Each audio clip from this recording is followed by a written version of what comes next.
Beautiful.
Beautiful.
Good morning to everybody. We're going to get started soon with the panels. We're here. Look at this thing. My goodness. Is this terrifying or what? Enjoy the music. Hang out. You can jump into the festival. It's starting soon. People are starting to arrive. Hope to see you there. Come on over. oncyber.io/antidote panels is where we are right now, and that's going to change throughout the day. So, you know, stick around. If you ever get lost, just let me know, okay?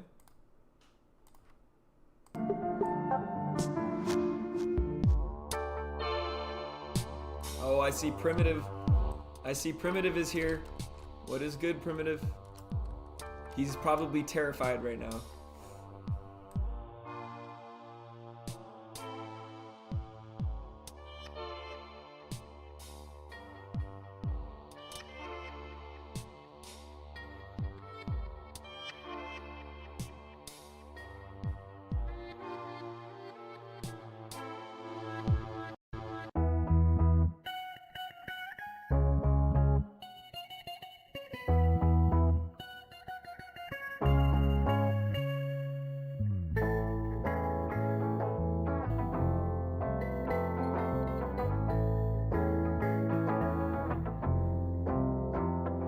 What is good, Jabari GM? We are getting started here, having a good time. I'm so excited for this. We have some of the best minds in Web3 coming to show off their stuff here and on Cyber.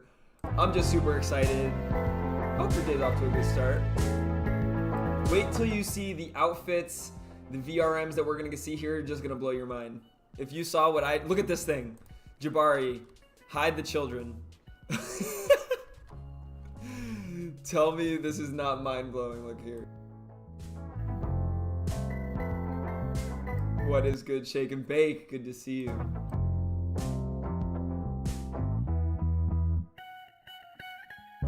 This is on Cyber. This is one of the most open, friendly, easy to create in places right now in Web3. There is a festival that's getting started right now called Antidote. And the panels are about to get started. If you want to check out more information, you can go on the Here and Now Twitter page. They have all the information you need. I'm going to drop their Twitter right here. And I'm also going to go ahead and create a reward here, a bounty. If you go ahead and follow them on Twitter, you can earn some Aurum.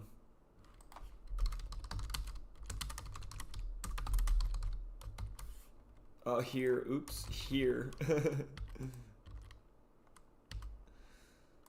gonna give you 2,000 on this. Come out to the festival if you can. If you're just on your phone, you can always keep tuning in here. There's only one metaverse. Don't worry about that. You don't have to do another metaverse. You can easily upload any VRMs for free. You can build your space for free. The reason why I love this place, you can enter on mobile, desktop, and laptop, and VR. All of that ready to go. So for me, the reason why I'm here is just because it's so easy to create in. You can easily jump in. You don't even have to use a Web3 wallet. You can easily jump in and, yeah, for that matter, you see a lot of people from across different metaverses coming in with their Decentraland avatars. You can actually export your Decentraland avatar as a VRM and easily upload it here. You can see here on the right side, you could just upload your VRM. So you don't even have to buy land or buy outfits. You can, but you have the option of doing all these things for free. It is pretty magical. Even if you don't want to, you can always explore just through your mobile. Yes, exactly. Sheesh.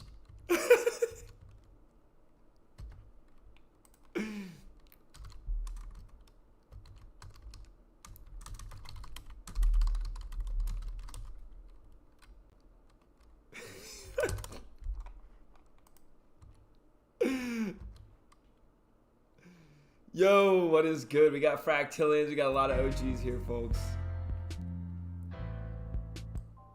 I'm logging in DCL to play Exodus. I don't even explore DCL anymore. Well, I'll tell you this much.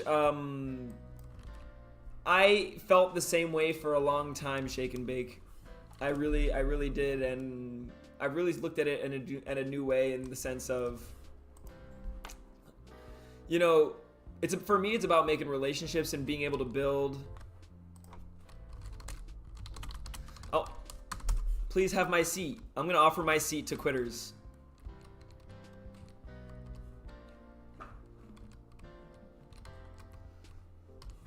Quitters.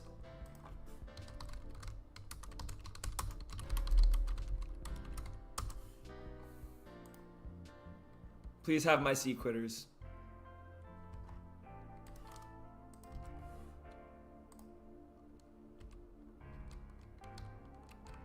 It's a packed house out here. Look at that. We got 2 seats remaining, a couple seats remaining. Folks, jump in here because the panels are about to get started. You won't want to miss it. There's only 2 seats remaining here.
Yo, is it working now?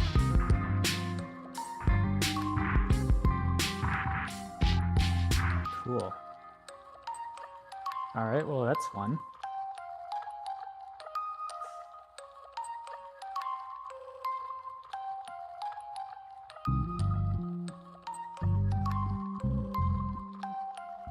Very nice. We just need Sutu and Bay and Metageist.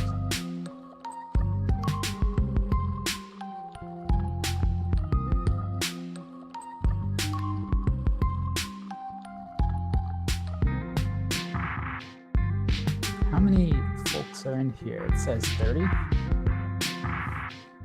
Nice.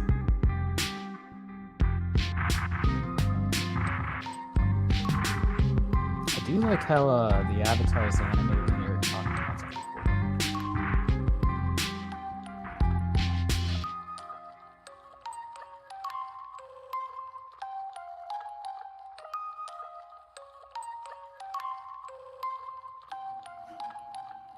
Okay, can you hear me, guys?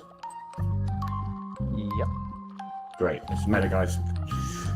This one, it just took a while to request audio. It's just on Cyber being a little bit slow, but you know, what more do we expect from the early metaverse? Ah, man, I've been hearing early for 10 years. Yeah.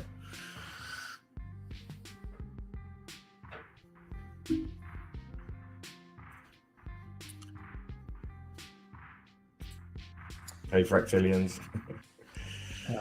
Everyone on the stage. So Bay needs permissions and Sutu needs permissions. Sutu was having a little bit of... Hey, can you hear me, Jen? Yeah. We can hear you. Also, you should be able to hear me now. Yep. Yep.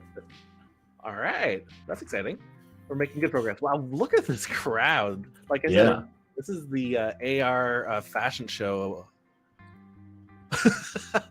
Oh my god, you do the fall and die animation in the water. Ugh. All right, and I think we're just waiting on Beats now to get his mic set up, and we will be good to go. So yes, thank you everybody so much for joining us here for the Antidote Festival. We have a lot of really great panels on today. There's also, as you may have noticed while you're looking around for the White Rabbit, you might have seen that there's music. There's all sorts of really great curated rooms as well. And we are very, very blessed to have this wonderful group of artists with our VR AR panel, Sutu, Dank VR, Metageist, and Bay Backner. Thank you so much for being here. Thank you for having us. Yeah. So I think the best place to start is by asking what you guys have been up to lately. It's a very busy world in the world of VR and AR, and a lot of new projects are coming out, and a lot of people are just working on a lot of things in the background. And I know you can't tell us everything, but I'm really curious to know what is coming up. So I don't know if anyone wants to take the floor, but I'll start alphabetically and then ask Dank VR, how have things been going? Yo. Yeah, it's been a lot of time on VRM avatars lately. Just how to also make them more optimized and more compatible between different platforms. I think, Sutu, if you're testing. Yo, I'm here now. Hey. Perfect. Yeah, we hear you. Awesome. But yeah, I've been really deep in VRM avatar land and ways that we can also value align and make metaverse projects more collaborative. Right now, OnCyber doesn't necessarily have, I would say, you can play games in OnCyber, like, you can go here. You can embed games into OnCyber, but right now there are no like sort of embedded games built into OnCyber. OnCyber is more of a community culture, creative platform that could have games, but it's more about creative empowerment. Value align and find ways to build just more incentives for people to use the different platforms for different things. Say, like, you know, if you want to have if you want to build a game, you know, then some platforms are kind of more fit for that, and I just want to reduce the friction between porting whatever you made in one place to another. That's the main gist.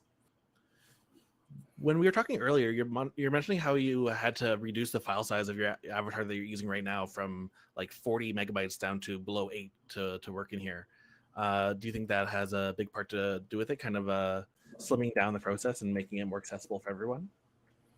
Yeah, that's one of them. It was 44 megs down to 1, and it was a manual process, and not something I think like needs to be completely automated, because I think that an intermediary solution is like a cottage industry of avatar tailors that would put, money in the pockets of artists and people to help with that kind of customization if anyone's looking for that service. So, but yeah, as soon as you optimize, the experience is better for everyone. You're able to bring it in more platforms. It's instant gratification.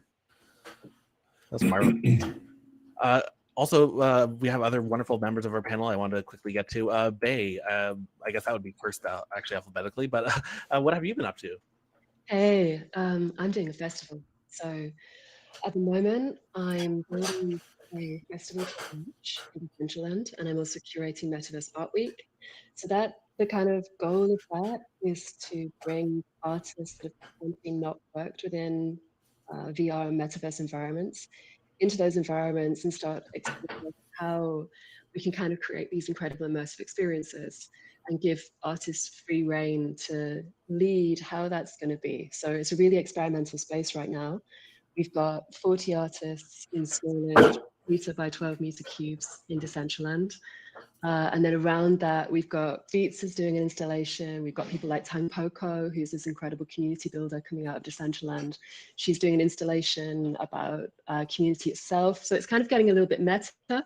And it all kind of came out of the sense that we created early last year an arts collective called Welta, which the goal of which is to look at how shared virtual experience is going to shape wider society and identity. And so for us, it was really important to start building and coding and seeing what we could create to allow artists to start exploring this space. So basically like NFTs in sort of 2017, how do people get into it? How can people start accessing that? And that's what we're experimenting right now with Mesh, which launches in Decentraland on the 19th of July. Oh, that's exciting. That's just about 16 days from now. Yeah, which is really, really, really scary. So we're just doing the deployments now, and like all of these spaces, we've seen it here today. You just don't know kind of how the tech's going to work in reality. So at the moment, we're trying to optimize a 80 parcel build with installations by 40 artists, all of which are sending files that are, I think we had a 72 meg file that we had to fit into 10 megs yesterday. And so I've got an amazing support team, Scott, Nikki, Kanessa, who are all really closely working with the artists and doing exactly what Dank said, trying to allow creatives to have the tools to access these spaces. Oh, that's unreal. That's really great stuff that you guys are doing. Do you think that, how do I put it? I've been talking a lot with artists lately when doing these panels about how the future is inevitable. And so even if there's some parts of it that we might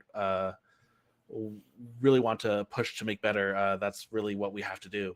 And so what are some things about the future of like AI, metaverse, et cetera, that makes you excited for what you're doing and how it will affect the future of the internet? I think for me as an artist, it's space. So it's that freedom in that space. I liken it a lot to New York in the 1970s, especially metaverses like Decentraland that perhaps don't have the greatest reputation right now, in terms of accessibility and the limitations of the platform. But actually, for an artist, I mean, I'm an IRL artist as well as a digital artist, and space is just the one thing that you're craving for. Like cities explode because the artists have space to create. They move in, they start creating, and then the gentrification happens, unfortunately. But it's all about creatives moving into a space and starting creating, and that's what we saw with the internet, and that's what we're seeing now within these digital spaces. That all of these platforms offer literal wall space that artists can use to create, start experimenting, and it's pretty much free at the moment. You just need free software tools like Blender. You can get involved with really open communities, and it just seems like this explosion of creativity, which for me is incredibly surprising and also really, really inspiring. Yeah, it's never been easier than it is today. I love the way you described it as being like New York in the 70s. It's almost like if we can turn things like On Cyber into Decentraland into Andy Warhol's factory, that would be a pretty ideal world. Yeah, I think we already are. We're on it. Nice. And Metageist, great to have you here. Would love to know what are some things that you're excited about that you're working on. Hello, yeah, thanks for having me. Yeah, well, I've just finished an IRL exhibition, so I'm just on a kind of like a post-event come down from that, but that was really, really good. And now I'm just getting my head back into Blender and trying not to throw it out the window as I work on the edge of my knowledge at all times and battle through actually optimizing. I'm doing a lot of optimizing at the moment for a lot of characters that I'm building for a world building project that I'm working on. And I'm working on a 3D printed sculpture that's got a little computer inside it, which is taking about a year longer than I expected it to. And a piece based on cryptovoxels in Blender, a little love letter to when I first discovered cryptovoxels about 3 years ago, and how during lockdowns it really was like a beautiful sort of subculture to be embraced by, and led me on the journey that I'm on now, that I feel really, really lucky to be on. Oh, that's great. I want to circle back to what you were just saying about 3D sculpture with a computer inside. What's the computer? Yeah, it's well, basically my favorite art that I've created in the past were these 3D printed sculptures that had an AR marker on them, and I delivered a curated show of other people's art through the physical sculpture. So you hold your phone up, point it at the sculpture, and then you get a new art NFT delivered from another artist. It's like a hologram delivery device. And all I really want to do is replace that sticker that was an augmented reality marker with a screen, so that you can flip, have a touch screen or press some parts of the sculpture and change the marker and create like augmented sculptures where the augments are sort of designed to fit and align with the shapes of the 3D printed sculpture. But there's quite a lot of challenges, and I'm trying to build it using a Raspberry Pi at the moment, but I think there's other solutions out there. And it's the first time I've mentioned it to anybody really, but it's a constant bugbear of mine. I'm on this mission, and I'm gonna get there, and one day they're gonna be massive. But at the moment, they don't really work. Oh, I love that. That's fascinating. There's a lot of talk in the chat about how people have a lot of nostalgic and excited feelings about cryptovoxels, and I can agree more. Lovely, yeah. And Sutu, our neon demon, it's great to have you here. How are you doing? How are things going? Doing good, doing very well. So for me, for anyone that doesn't know me, I'm a digital artist, been around for a while now. I've kind of started off with web comics, then moved into like augmented reality comics, iPad stories, done about 7 VR films, and that's for my personal work. And then I run an art and technology company called iJack. My process is usually like I'll spearhead a project, which is my own, and then I'll reverse engineer that project and create some software that allows the community to create similar kinds of projects. So, for example, I have a software called iJack Creator, which is like a very simple 2D AR software. And now we're in the process of very imminent launch of our new platform and software called iJack X, which will be a WebXR tool that will allow you to create XR experiences that just automatically work in AR and VR and in the browser, and you'll be able to mint them as NFTs. Excited to have about 30 artists in our beta version of this software at the moment. Metageist, who's on the panel with us right now, is one of those artists and has already created a freaking incredible work for the project. And what I'm most excited about that is because it's all HTML based, it will mean that you'll be able to just embed XR anywhere. think about it like how Vimeo has like embed Vimeo. It's just like a little snippet of code that allows you to drop it into any website. Ours will work exactly the same, or you could just reference the NFT on its IPFS if you decide to mint your XR as NFT. And we're also looking at ways that the snippet of code can be embedded into Unity projects. So a lot of like metaverse projects right now are built with Unity. And since the Apple Vision Pro announcement, Unity is getting a huge boost. So I think that's going to be pretty awesome. Anyone's XR projects could be appearing in existing Unity-based metaverse platforms as well. Incredible. Actually, you brought up something I want to open up to all the panelists here. And with the introduction of the new Apple headset, I think that what we're seeing is kind of like a pivotal change from AR and VR from being a more of a niche product to them trying to make it go mainstream. Do you feel like this is going to be a major tipping point, or is it what you guys are hoping for when you're visualizing the future of VR headsets? I think it's setting. I think it's. I mean, the general response has been that it's reinvigorated the whole kind of excitement for XR. Apple does that really well.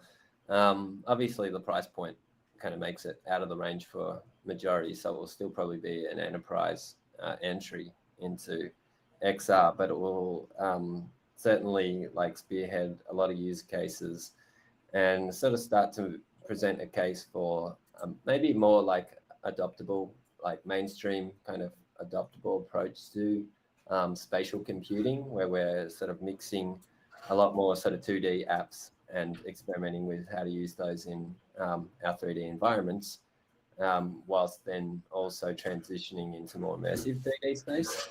So it's a really good kind of reset on like where we started was everyone was just going deep immersive, and you know we realized there was like we're losing retention really quickly because I don't know, you can only do so much of that every day.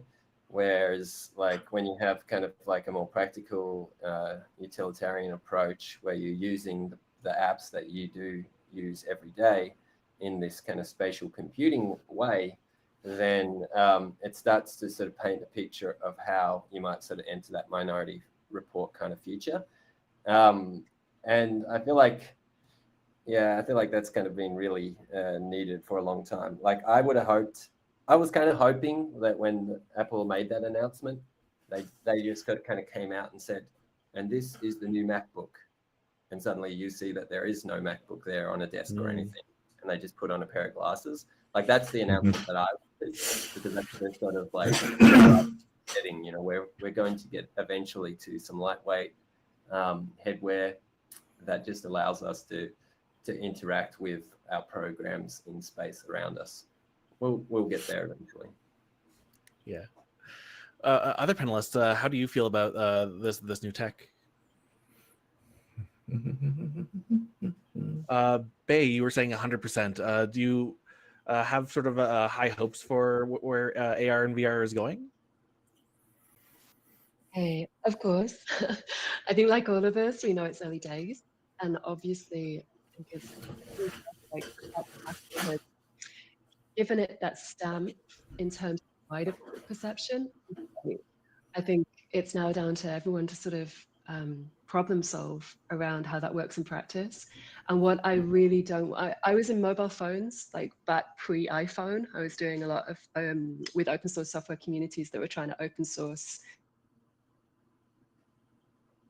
the mobile phones at that time.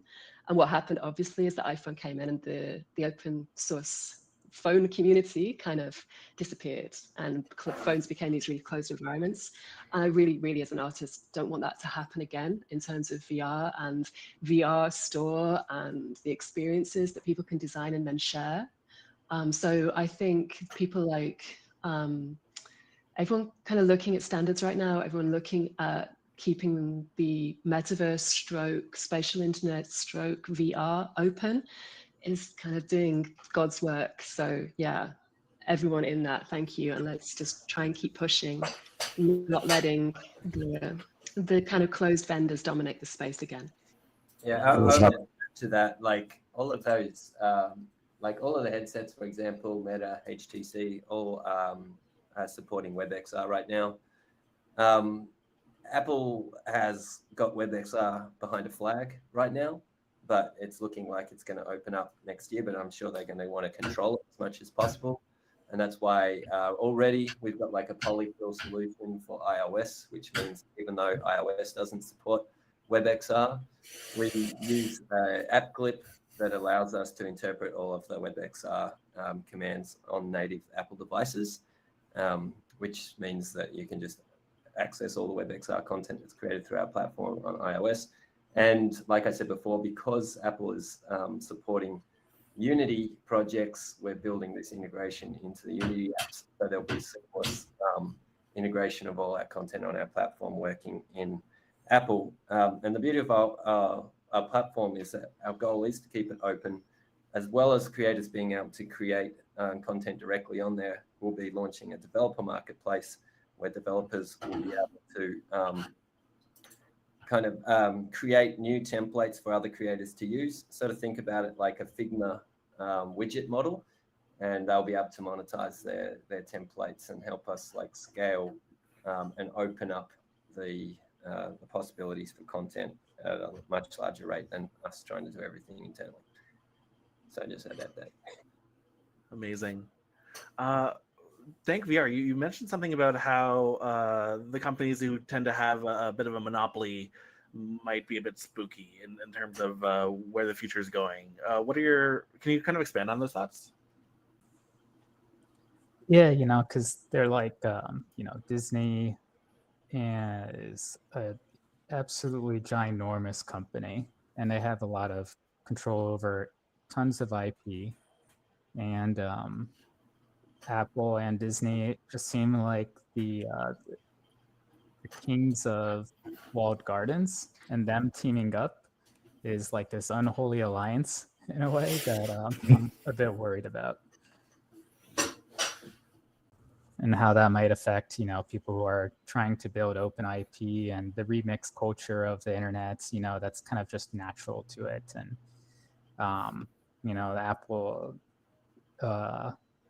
and app stores in general are notorious for their sort of gatekeeping, walled garden practices, and but at least we have some hope with WebXR. But that kind of strategic partnership at launch just spooks me out a bit. As we're heading into a future where AI models are capable of producing 3D objects as well as much more advanced visual and even audio elements as well, do you think that the world of AR and VR is going to be largely, or at least significantly more AI based than it is now? Actually, I should ask Metageist because I haven't heard from you in a while. Sorry. Yeah, I think we're all coming to terms with the idea that AI is just going to infiltrate every aspect of our lives, and especially here on the edges, I think, of technology. We're going to see that assets, starting with textures, but now like 3D assets and things are going to be created using prompts, and that way AI is going to come into it. But then there's this really interesting concept that using the ERC 6551 on Ethereum, which could allow NFTs themselves to have their own wallets, and then potentially be AI agents, basically be like NPCs that we can create, or at least that's what I'm hoping is going to be possible, so that we can populate these dead malls of sort of some of the current metaverse spaces with novel agents and interesting characters and animals and nature, and also have things like our own agents based on our own data sets that can be maybe either digital clones and things like that. So I'm really excited by that concept. I think that's where AI is going to really sort of start to make a significant difference to the way we experience these spaces. I love the concept of populating the dead malls. It's easy to like go to an old virtual space that's been used back in 2021, and obviously it's not really doing much. But if you can imagine kind of a Westworld environment where there are a bunch of agents who are capable of communicating and acting out, who needs humans anymore at this point? That's right. Clumsy old meat bags, we get rid of it. What is the dead internet theory there, Sidhu?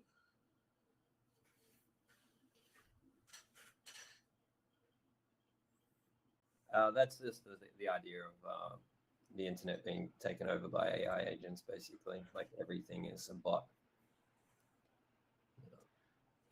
All users are bots, or majority of users are bots. It starts to feel like that on Twitter at points.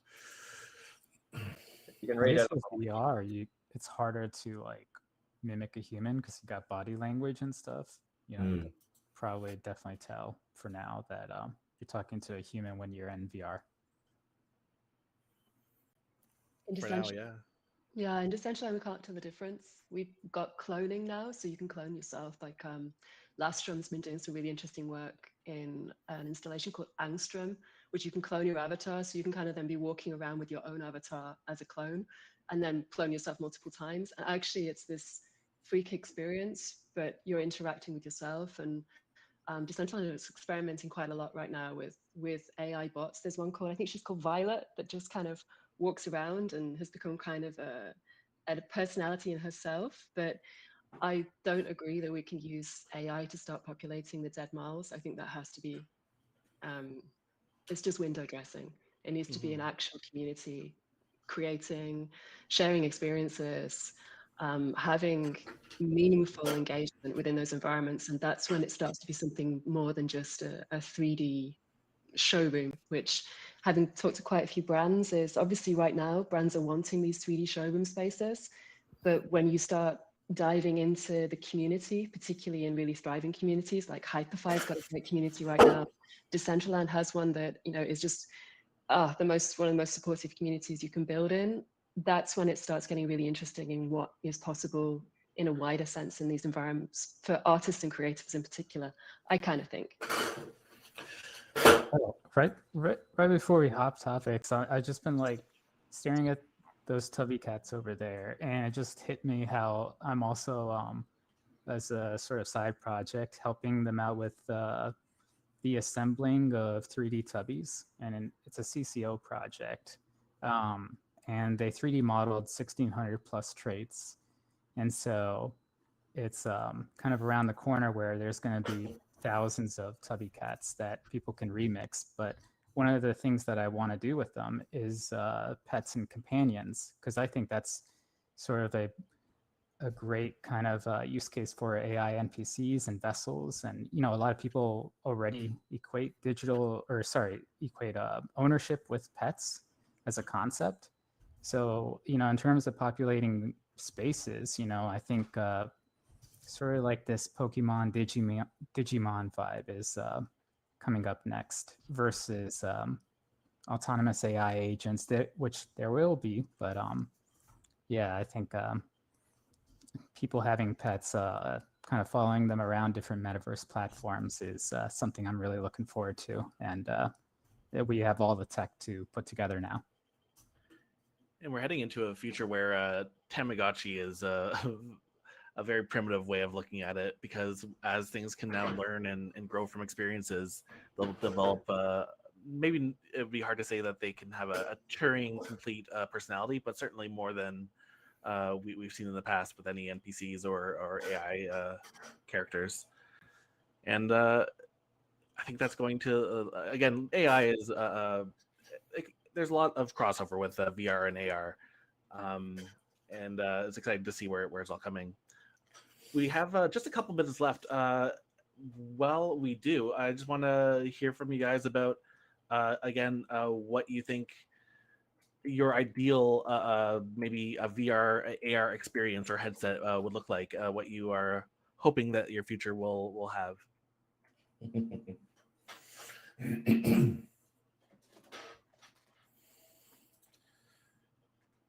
Don't be shy. I think I heard Metageist chuckling to himself. Did I have my mic on? No, I don't know. When I try to imagine it, it's what I'm slowly working towards at the moment, which is starting with a bit of a void, start with some very simple, like primitive animals, and then over time, as my skills grow and as the tools become better and easier to use, and as I pull in collaborators, these entities sort of, I'd love to see them sort of replicate and evolve and use their environment a little bit like animals, and then to get to the point where the environment that's been created by me and people I know or whoever can surprise me in some way, not just through its beautiful architecture, but through things that happen. Things like there's very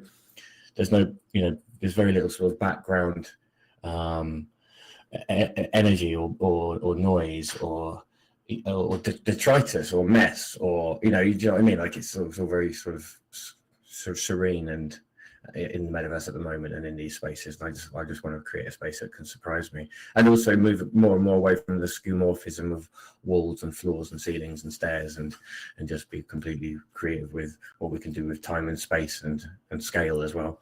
I think there's a lot of fun we had there.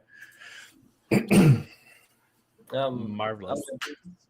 Oh, sorry, go ahead, Sutu.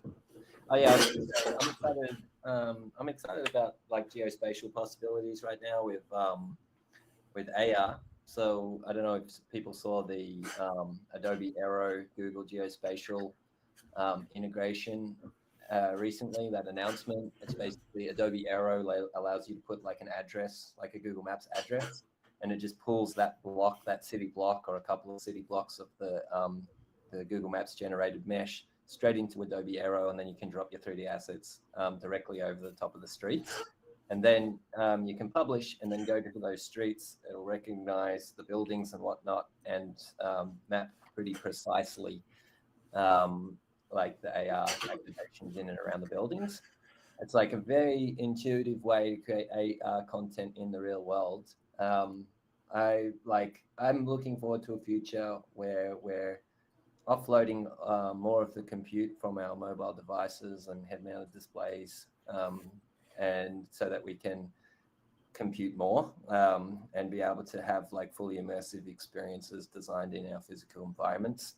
I'm always looking forward to that day where we're, every artist is able to kind of cyber graffiti up their neighborhoods, create fully immersive worlds down their streets. And we can like walk down the street flipping through different artist channels of kind of artistic treatments of the neighborhood or whatever, and creating just like more location-based experiences. A big sort of agenda for me over the next 6 months is to try to figure out how to get that geospatial API working in WebXR. There's a little bit of headway there, but it's obviously not as good as that native app Adobe Aero integration. That's what happens when you get big companies working together. But alas, we'll do our best. Yeah, I think that I'm incredibly grateful for the open source work that everyone here has been doing, and also the way that we're using all the tools that are being made available to really create extremely robust and interesting experiences. And I thank you all so much for being a part of this panel. Time is just wrapping up. So once again, Sutu, Dank VR, Metageist, Bay Backner. If you have anything that like links or things you'd like to share with us, please drop them in the chat. It has been an absolute pleasure, and I wish that we could go longer, but yeah, thank you. Thanks, everybody. Bye-bye. Thank you very much. Bye-bye.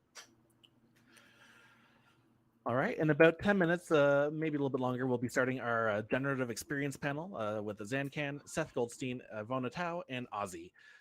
So hold on tight. If you guys want to go check out some rooms in the meantime, just imagine a little bit of lobby music while we get everything prepared. Cheers.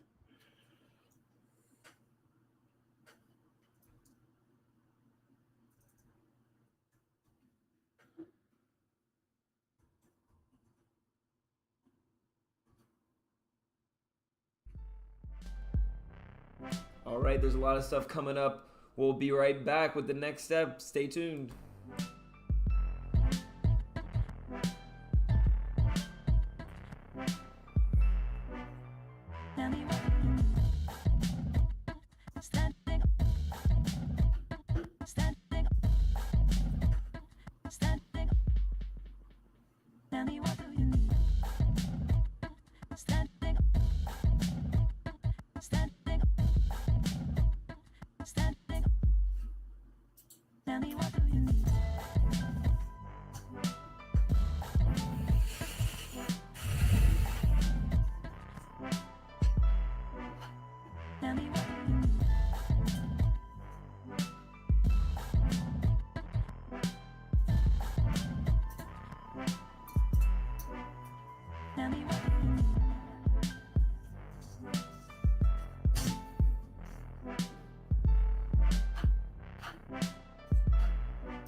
Hello, everyone.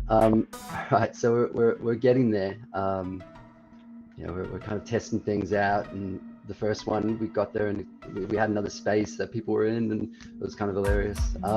But we basically need everyone in this space, because this is actually the wrong space, to portal back into the main hub and go back through the portals. And you'll arrive in the correct space, and that will be the space. The space will no longer exist. So yeah, good luck. We'll see you on the other side. Hold on a second. Let me create a portal there, because this is the wrong space and there is no portal. So you've all just been stuck in here, which is, I don't know, kind of funny. All right, portal incoming. It's going to be on the back wall. Give me a sec.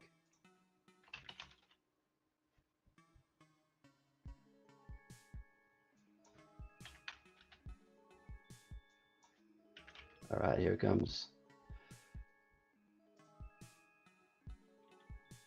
That's kind of hilarious that you've all been stuck in this room. Hey, that's one way to force you all to listen to the panels. All right, it should be there now on the back wall. There you go. Good luck portaling.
At the tone, please record your message. Hey, Dean. I know I should have called you before, but I'm not who you think I am. We can't see each other again. I'm sorry.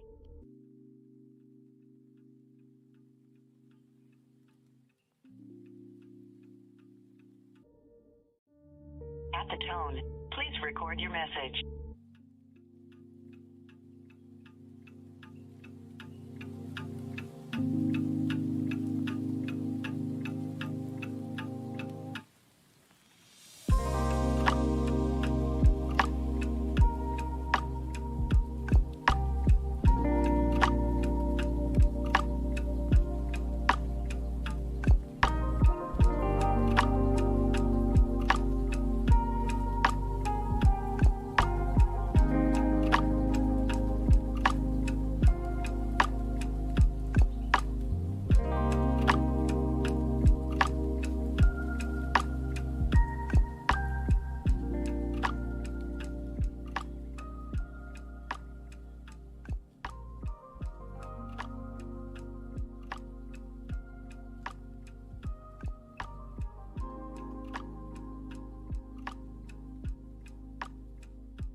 that being created, and even the shift coming from having the curated outputs where it doesn't really matter what technology you're working with, but this shift from designing a single ideal kind of in your viewpoint collection of outputs versus designing a system is essentially a very different philosophy of creating works.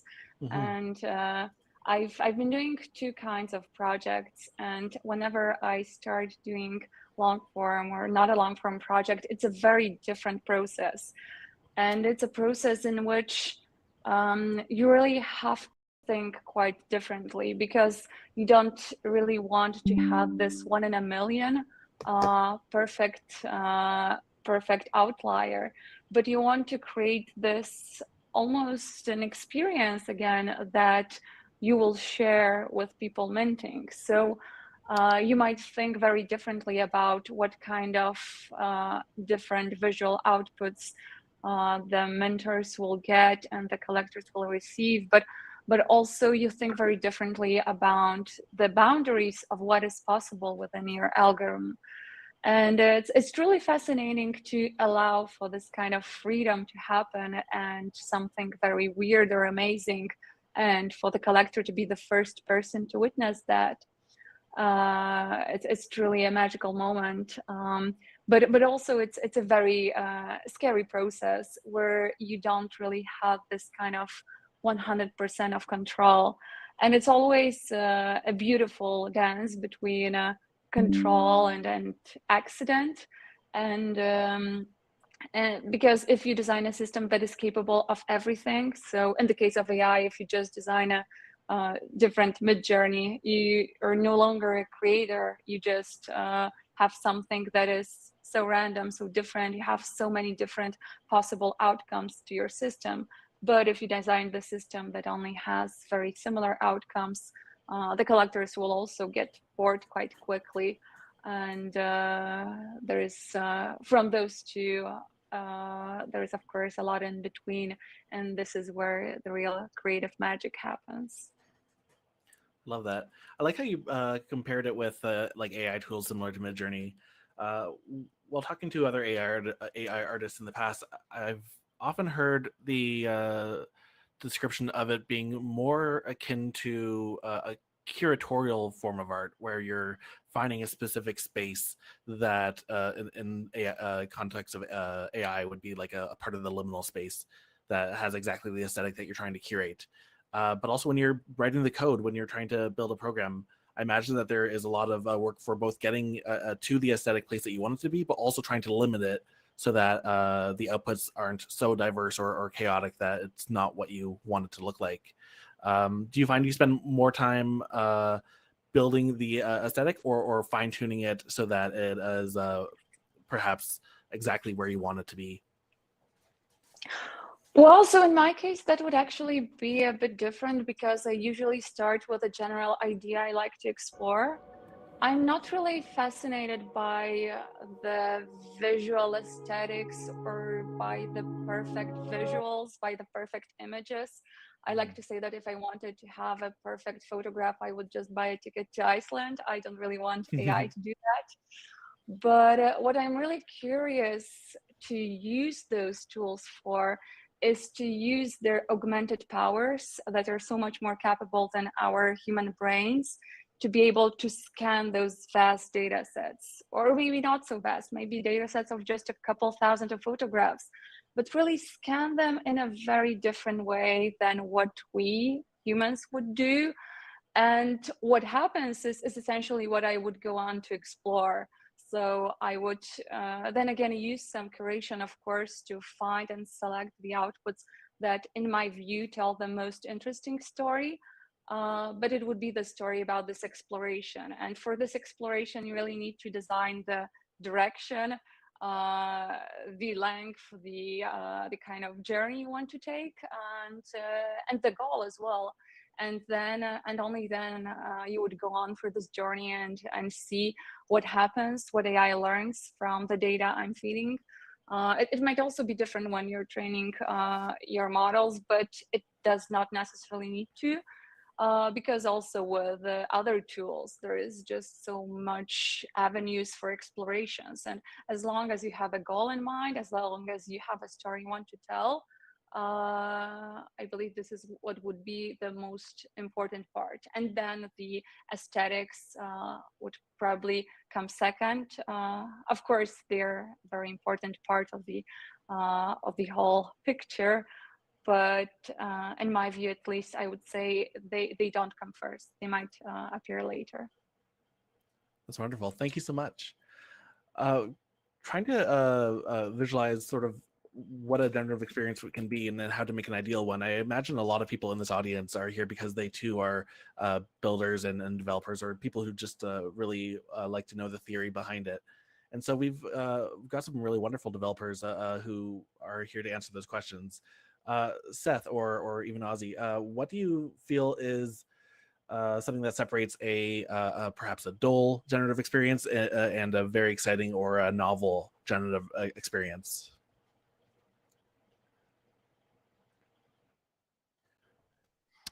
A dull one from a novel one. I mean, I think that I mean, to some extent, all generative art is interesting and dynamic because no one has seen it before, right? So, question is, is how do you elevate it beyond something that's purely transactional and coming out of the pandemic? We most of the NFT world and minting NFTs, particularly all the PFPs and even some of the generative art was just done behind a screen, alone, right? And you just hit mint and you mint a couple and you flip a couple, and that's really the base level commodity version of generative art. And I think what we've been focused on with artists is how do you elevate that? How do you make it more emotional? How do you create more meaning around the experience? And so whether it is on a bigger screen, so it's not just a profile picture on a platform. If it's social, if you're doing it with other people, if it's foreign, if you're traveling, to have the experience.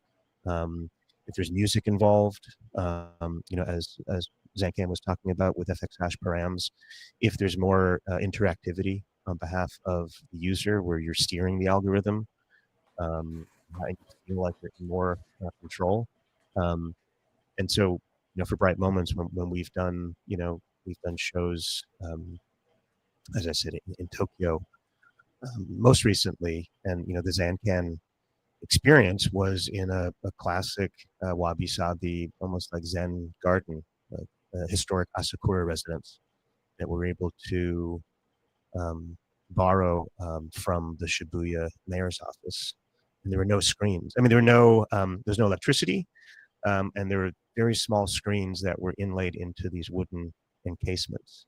And we had a lot of restrictions around the fact that we had no access to electricity. We had we'd use batteries to power the screens. People had to take off their shoes for the tatami, when they entered the room. And so that was, really elevating, the generative art experience, so that, it's the set and the setting as well as the artwork, and being there with the artist, and that when you see the work, emerge for the first time, that you're in a mindset and you're in a place that will make it memorable to you. And, fundamentally as an NFT, you can buy it, you can sell it, you can trade it. It is, essentially a non-fungible token, with all that entails. But, our job is how do we endow that with meaning, in the same way that, in past generations, you might go to the artist studio and see the work on an easel, and you're going to feel more connected to that than if you just bought it at auction and it stays in storage in Switzerland, right? Mm-hmm. And so that's what we focus on. Yeah, I think about that a lot, how the concept of a digital token representing authenticity is there's a lot of use cases that can be beneficial, but by and large, I will right click and save things if I really like it because of various other reasons, generally like socioeconomic, etc. But we all get to enjoy the same art without any barriers when it is in this sort of virtual NFT platform in most cases. And I think that there's a lot of interesting elements that really come into it as well, like for example, rarity, which beforehand I think wouldn't necessarily be a huge source of the concept of value unless it is kind of this artificial idea of like what will we decide to value. And so I have a question for Ozzy is with the introduction of FX params, the whole idea of rarity became a lot less. It became perhaps not necessarily irrelevant, but it didn't play into the equation of how people might view a specific piece of work because they get to choose the parameters. What was the mindset sort of behind FX params, and where you hope it to go? Yeah, beautiful question. This is a good question. We have worked with rarity in our events as well. One big elephant in the room is, of course, Art Basel Miami Beach, where we work with subjective rarity, which means that we, from the beginning of the event until the end of the event, we're busy with explaining to people what rarity is within generative art and how it is a subjective matter. There are a lot of people, there are a lot of artists who care a lot about rarity. There are also a lot of collectors who think, I just pick the iteration that gets assigned to me, or I just pick the one that I like the most, instead of which is mathematically the most rare token. So in the end, it is all on the artists and the collectors to decide what rarity is. I think Tyler Boswell, for example, is a beautiful example of someone who is playing with rarity in the fact that he picks his most beautiful iterations or features, in his opinion, to be the least rare ones.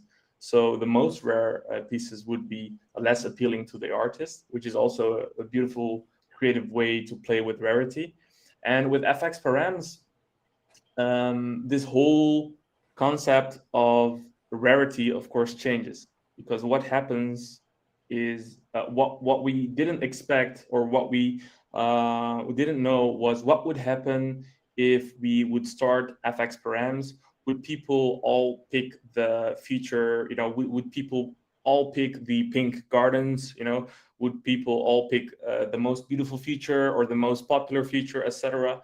And we saw that that was not necessarily the case. So what we saw is that the collection changed drastically than it would look like if it would be like randomized, and that was an eye opener for us, and also an eye opener for us to see like how subjective rarity can be, and also how creativity within certain borders can still be very limitless. And so I think FX params has kind of changed how we look at rarity scores and rarity overall, at least for us. Yeah, I really like how there's almost an aspect of creativity that goes into the collector's hands when they're minting something with FX params. It's like if we were to say the tool in The Sims for creating a character, it gives you all the options, and you could always press randomize and end up with a random sim with big eyes and small lips. But there are people who can use the set of tools within the algorithm to make something that is exactly what they want to use, at least as fine-tuned towards their own aesthetic. But there also is quite a bit of skill, or at least a bit of curation that goes into that. And in terms of the generative experience, I think that is one of the most fascinating ways that the artist and the collector are in a way collaborating using params. And so I'm very grateful for that new feature. Absolutely, and I think that it's also a beautiful use case in events, and a use case that we will use with other partners, especially with partners within our space like Bright Moments, and giving collectors the space to collaborate with artists is really something special.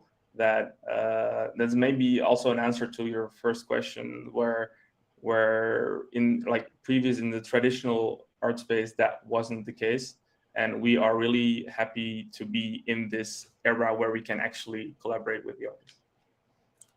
Wonderful. Seth, did you have something to say? Yeah, I think my profile picture here, it's a pink charcoal seed. It's a pretty interesting example. Maybe Michael can speak to it. It's using params, but there's also a fair bit of randomness involved in getting the pink palette. Michael, do you want to describe how I might have come up with this?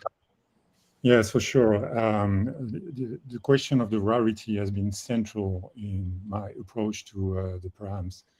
In the first place, I gave a panel discussion a few months ago, and I was saying, no, I'm not really interested in the params because of this question of rarity.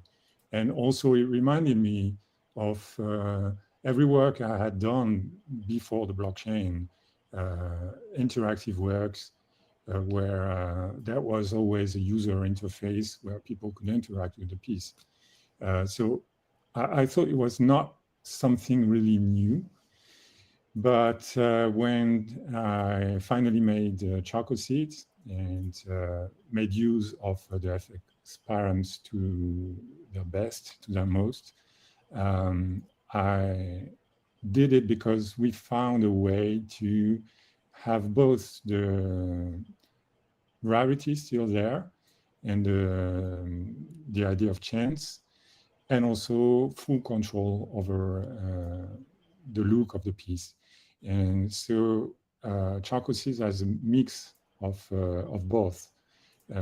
You can completely set up your piece the way you like, and when you're happy with it, you can mint it, and you will have the exact same piece that you have set up with the parameters.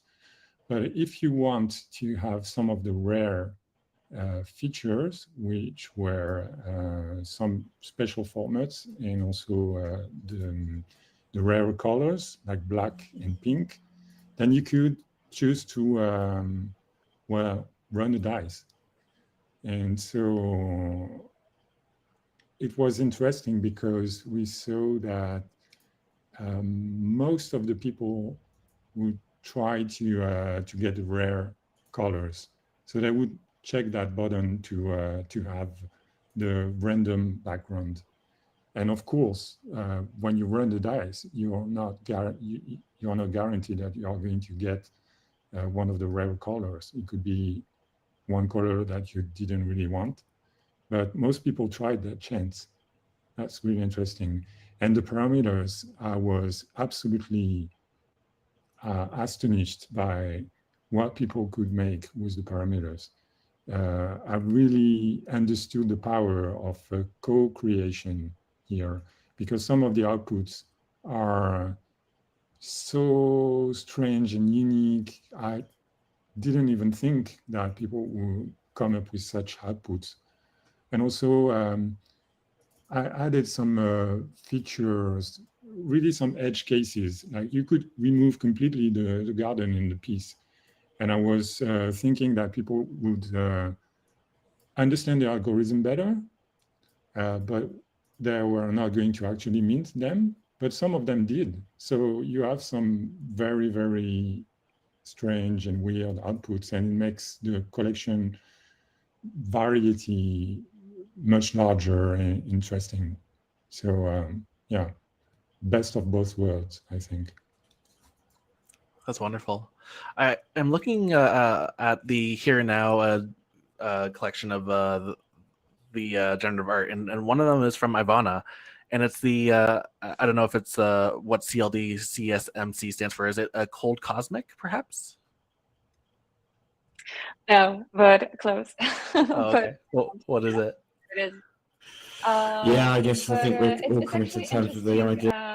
that you brought this up, because I was just listening to Duncan speak, and well, I was thinking that in my practice, I never really give much power to the collectors to influence the outputs in any ways, as I really like this random force to guide them to some extent.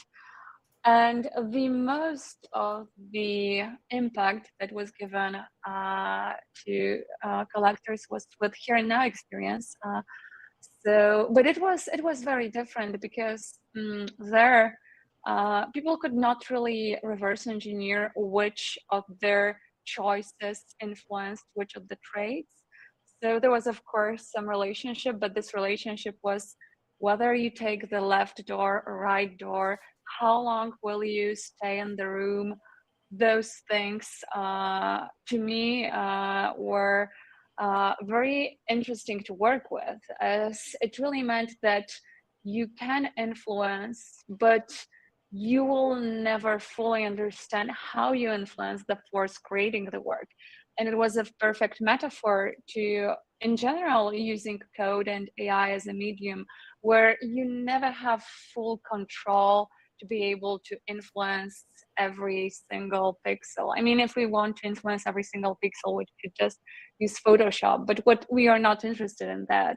So to me, there is also some ideological difference with how we can use FX params without giving the full control and full power to people trying to play with that. So it's fascinating. It was absolutely fascinating to be part of this Here and Now experience, and to see how people got those outputs created. The only thing I think some people realized is how to get the path that would give them a specific artist. But with regards to traits, I don't think they were reverse engineered.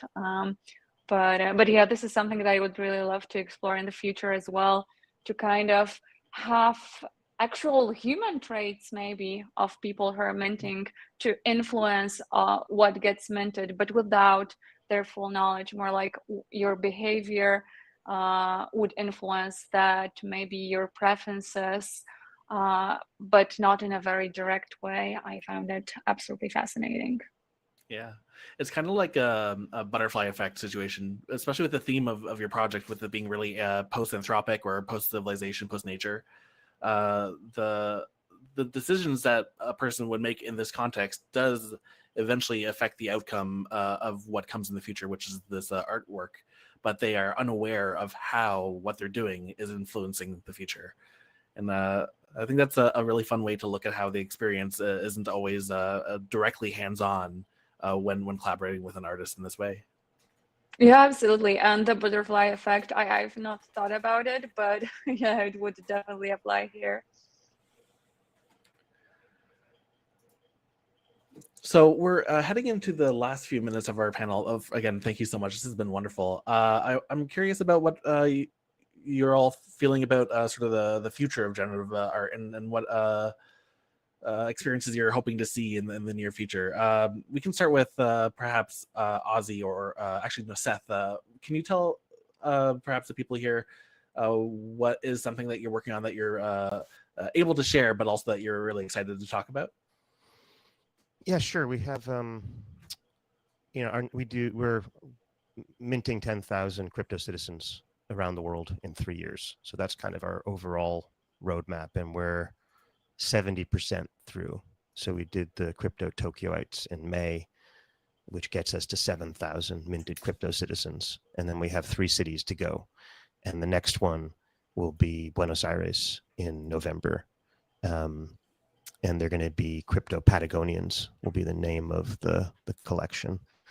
And so we spent a couple weeks there a few weeks ago, just touring through Buenos Aires and meeting with local artists. And, we have a great roster coming together of generative artists from South America generally, and some great artists from Buenos Aires and Argentina specifically. So that will be coming together the first week of November 2nd through 5th. We'll be minting them on Art Blocks and FX Hash and maybe a couple other platforms as well. We're going to be leaning in every city that we activate. We have a different kind of overriding theme. So in Berlin, we took over Kraftwerk, and the theme was monumental. And in London, it was much more bespoke and much more luxurious and private and quiet. And then in Mexico City, I think the theme was smoke and mirrors. It was more of more spiritual in the middle of a courtyard in Mexico City. And then in Tokyo, the keyword was omakase, sort of this idea of like prepared randomness or prepared chance, not knowing exactly what you're going to get. And for Buenos Aires, I think the theme is going to be this idea of on-chain but offline, and how can we use analog systems and not so many screens to do things that are generative in nature and are fundamentally on-chain, but don't surround you with screens and displays and electronics the way we might have in the past, and the way that I think most NFT displays and galleries operate. So we're excited about that.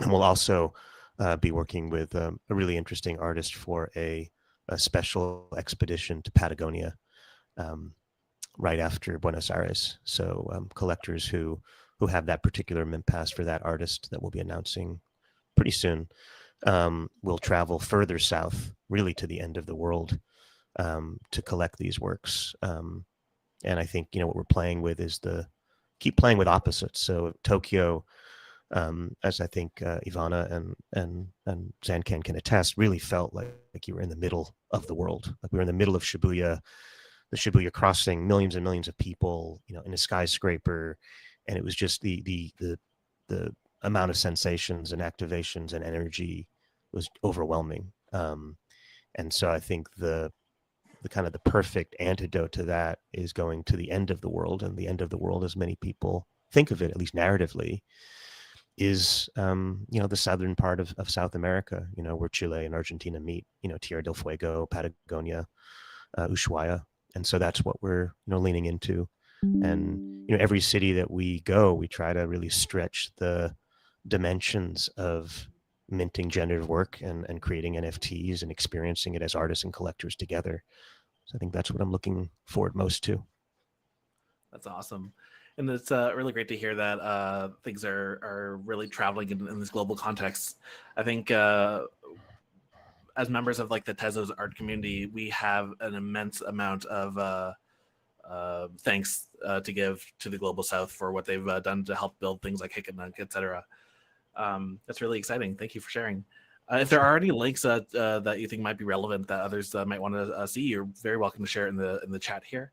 And then Ozzy, I know that you've recently FX Hash has announced a really big new a big change with, of course, introducing Ethereum, but also there were some other features that I think might have been lost by the wayside. Can you tell us more about the future of FX Hash? Yeah, absolutely. Well, just like Seth basically said, stretching dimensions is really what we're all aiming for, and there are multiple ways to do that. We have a very clear roadmap for ourselves, and lots of features that we try to squish into a year without making people too crazy and not understanding what we are coming up with. So yeah, a lot of new things. One big thing is, of course, us going multi-chain very soon on Ethereum and Tezos, which will hopefully make generative art much more accessible to a wider community, and also our features will be more accessible, like FX params, but also redeemables, which is of course a feature that not everyone knows about yet. We have been tweeting about it, but it is something that is also really going to change the way we play with generative art, either physically or digitally. I can be very short about it, but it basically is a feature, and I'm talking about the redeemables, where artists can connect, for example, a physical piece, a ticket to an event, a clothing piece, anything really, to their generative token. So what happens is you mint a token and it will have a redeemability option. You press on the button and you put in your names, just like a Shopify website basically.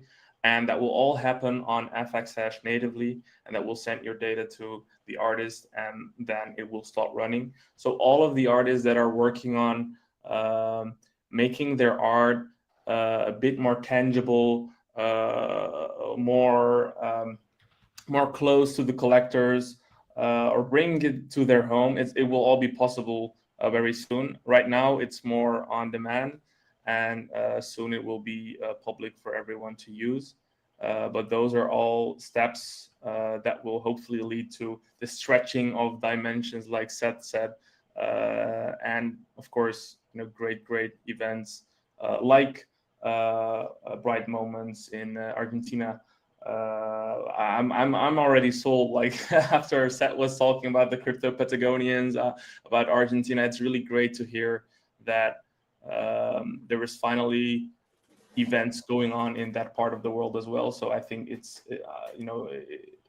we really need to appreciate Seth being here in this space and making it all possible to have generative art all around the globe. So I wanted to say that as well.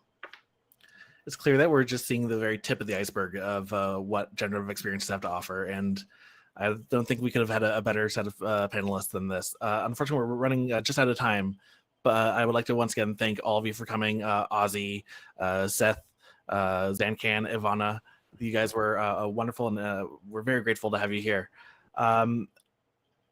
That being said, we're moving on to the next panel in about 10 minutes. We're just going to get the next panelist set up. For the current panelists, don't forget to turn off your mics. And if you have any links or things that you'd like to share with us, please drop them in the chat. And if anyone does have any questions, feel free to add a question to the chat, and I'm sure if anyone is able to respond, they will. All right, thank you, everyone. And we're going to be doing our next panel in about 10 minutes, which will be Film 3 with Film Squad. Thank you very much. Thank you. Thank you, all the strange characters in the audience. Jumping with the French fries, the dancing tacos, the ramen. Thanks so much, Ivana, Seth, and Ozzy, and Zancan. Really appreciate that. Appreciate you taking the time to do this, and I'm sure everyone else here appreciates it too. I just wanted to say thank you personally. Next panel, Film 3.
I hope you're all ready for it.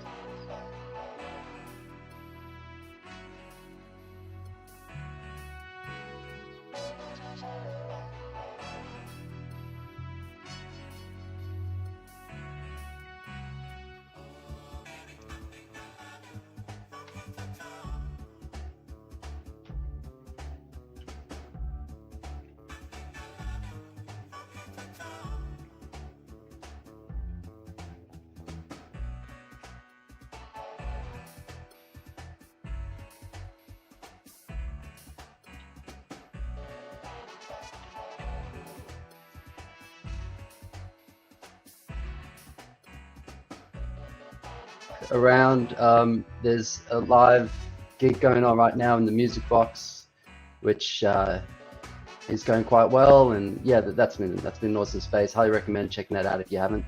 Mike Fendel's still playing; he's killing it. And yeah, there's art tours going on in the FX Hash room, and the object curation is also worth checking out. And Taya have little hangout zones. So yeah, thanks for joining. Hope you're enjoying your festival experience. So much to do, so little time.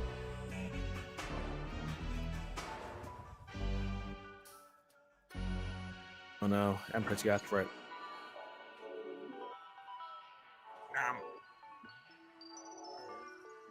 That was not a tasty hot dog. I did.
What is good, Primitive? Good to see you. Good to see everybody up in the house.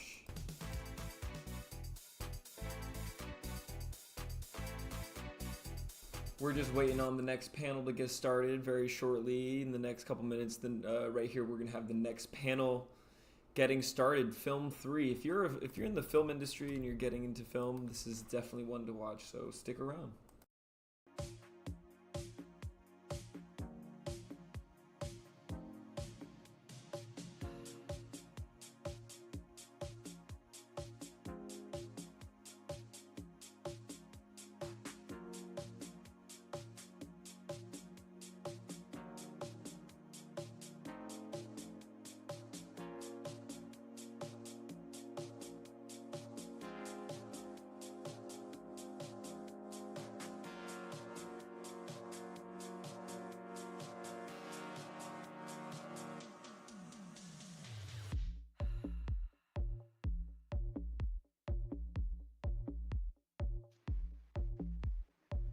Right, the next panel will start in a bit. We're just getting the panelists up on stage. They'll grab a seat and we'll get started.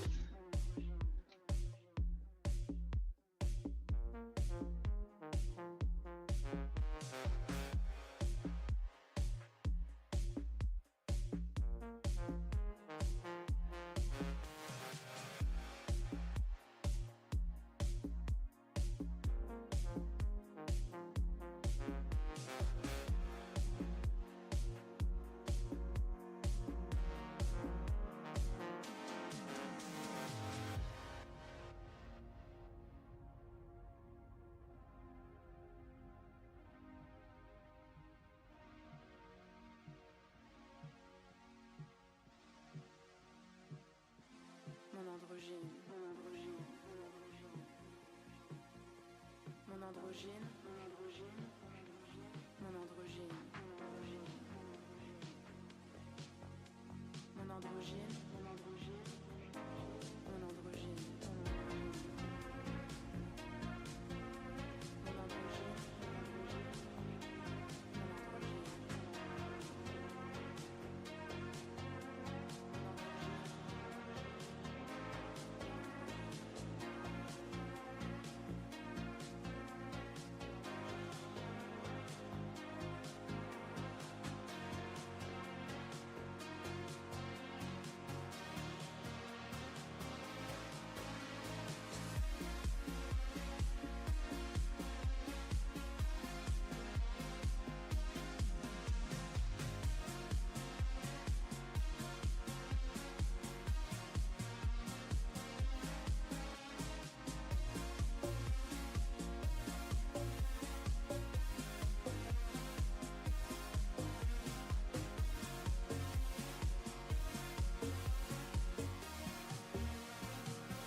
All right, great. I think we have all the panelists up on stage. Quitters, do you want to take over and make sure everyone's set up? But thank you. I just want to thank all four of you for joining us. We'll do an introduction, and yeah, I really appreciate it. Yeah. Yeah, absolutely. Let me give quick voice access to one of our panelists here. All right, so today we are having the wonderful, exciting Antidote Festival for those who are just tuning in. And today's this hour we are having the panel for Film 3 by Film Squad, featuring Jordan Bain, Leo Matchett, Stephen Murray, and Luisa Huang. Correct me if I mispronounce any of those names, but yeah, it's really great to have you all here in whatever fun avatar format you are. I should shrink down a bit so I look more like a small frog on the rock there.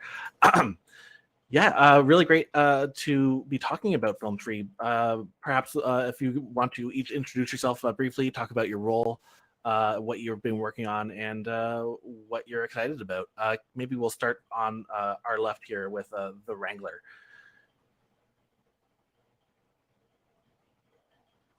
You might need to unmute your mic by tapping the M button if you have no mic access. Let's first off do a quick mic test because we failed to do that beforehand. Come to think of it. Can you hear me?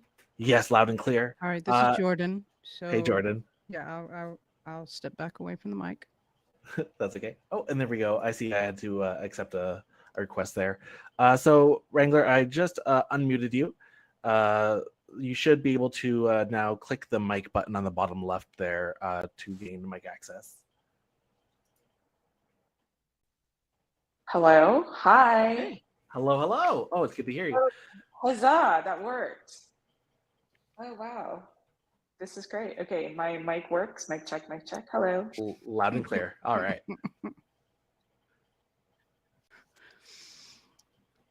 This is me just laughing because I'm just waiting to. I just need to ask Louisa a question. What are we drinking? What time of the day is it? It's always time. It's always what pairs time, well right? with a Black Forest cake? I think maybe a bit of Chardonnay. Exactly. That does pair well. Steven says it won't let him unmute. Oh, that's odd. Try refreshing, Steven, and if the pressing the M button doesn't do it for you, then we'll figure that out in our side chat. I think I got it. Can you hear me? Hey, loud, very loud. Yeah, okay. Very loud and very distorted. Take it about maybe 10 centimeters back from the mic, and you'll be good. Sometimes on Cyber we'll get really loud with specific users for no valid reason. Also, sounds like me.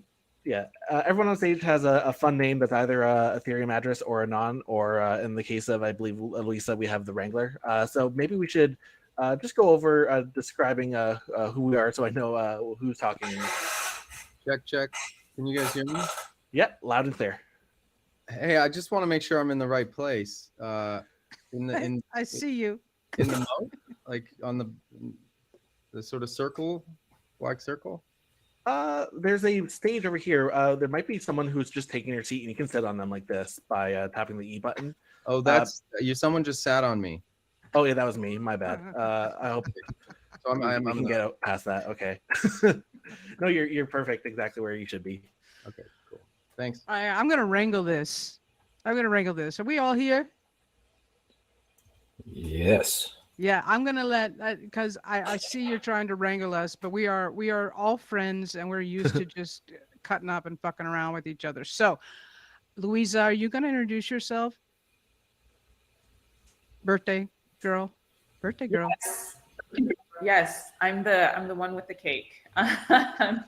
So hi everybody, and thank you so much for having me on the panel. My name is Louisa, otherwise known as the Wrangler, and I am one of the founders of Toonstar. We are a Web3 story studio. We're the studio behind projects like The Gimmicks, Chico, and Space Junk. So yeah, we're focused on doing producing and distributing basically Web3 community-based animated content.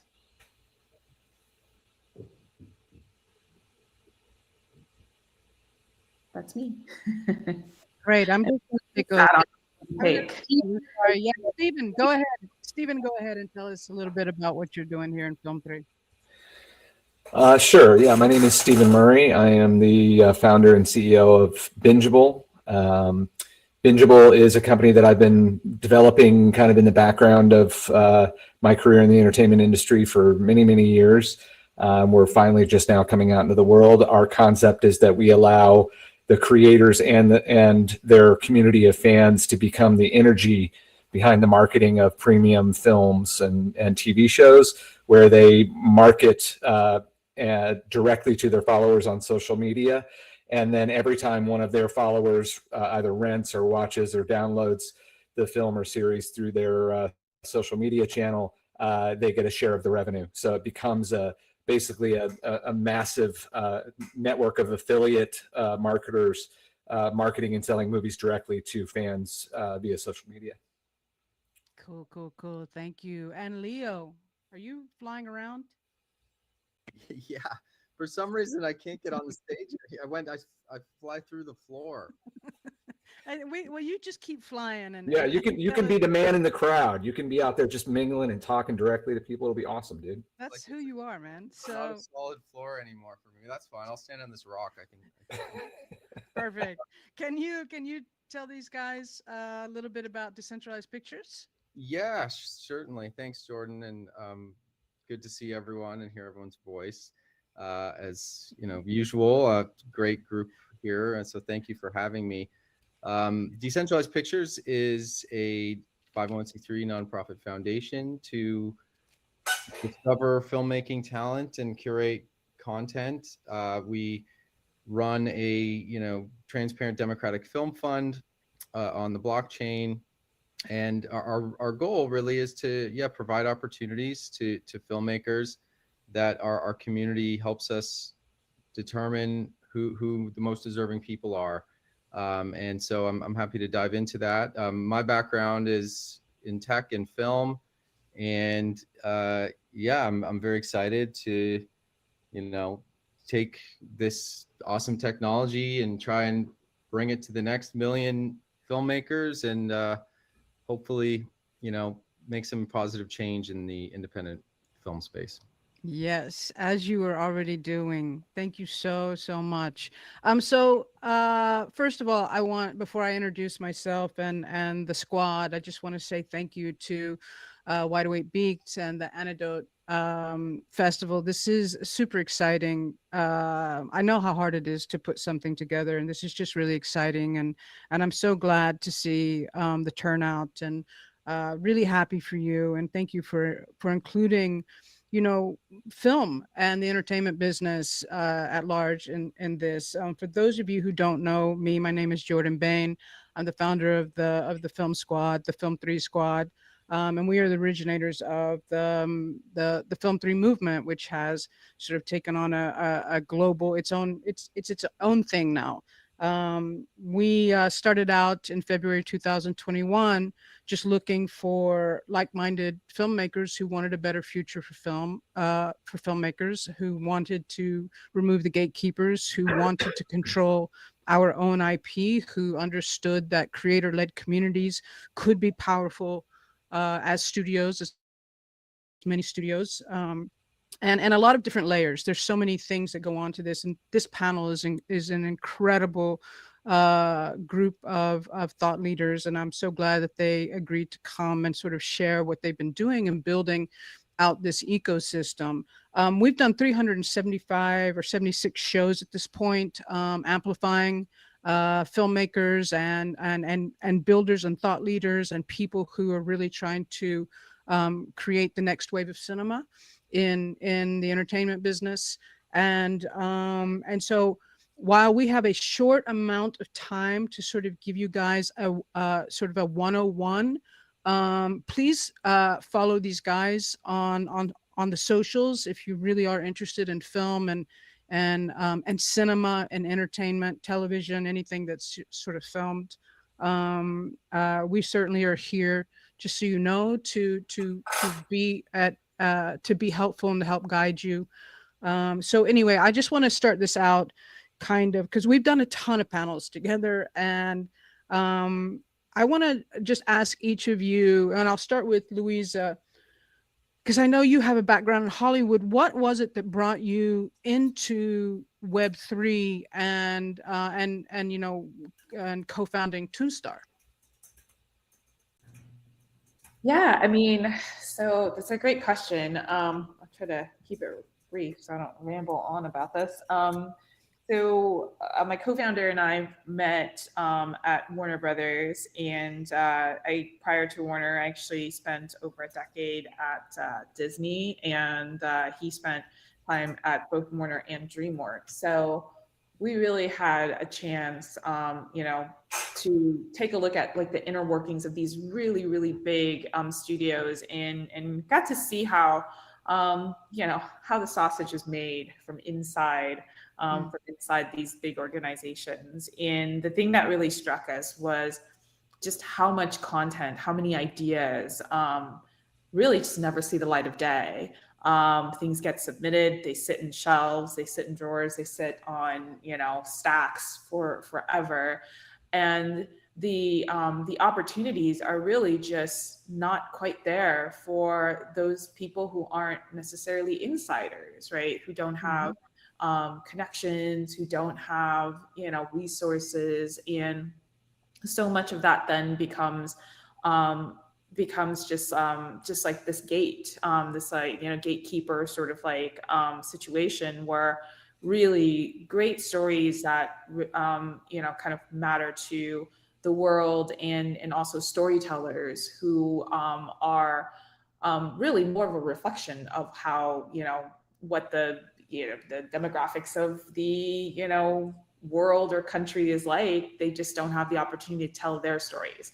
And so that to us was just kind of like, that was the spark, and that was the starting point, is like, how do you really take a look at, you know, effectively rethinking the system in which story gets made, and specifically animation, because that's our focus and that's our sort of like, you know, that's what we produce. Animation takes so long and is extremely expensive.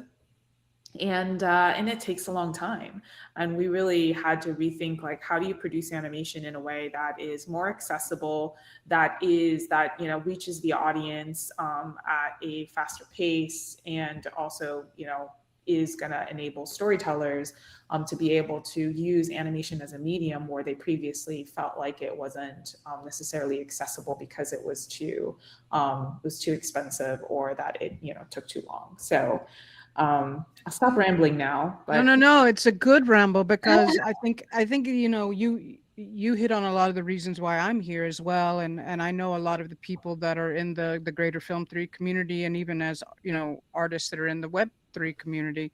But let me ask you, you have this project out, Space Junk, and you have these things called dick punches, and you have like, I mean, I have to say it. You know, who doesn't like a good dick punch? That's right.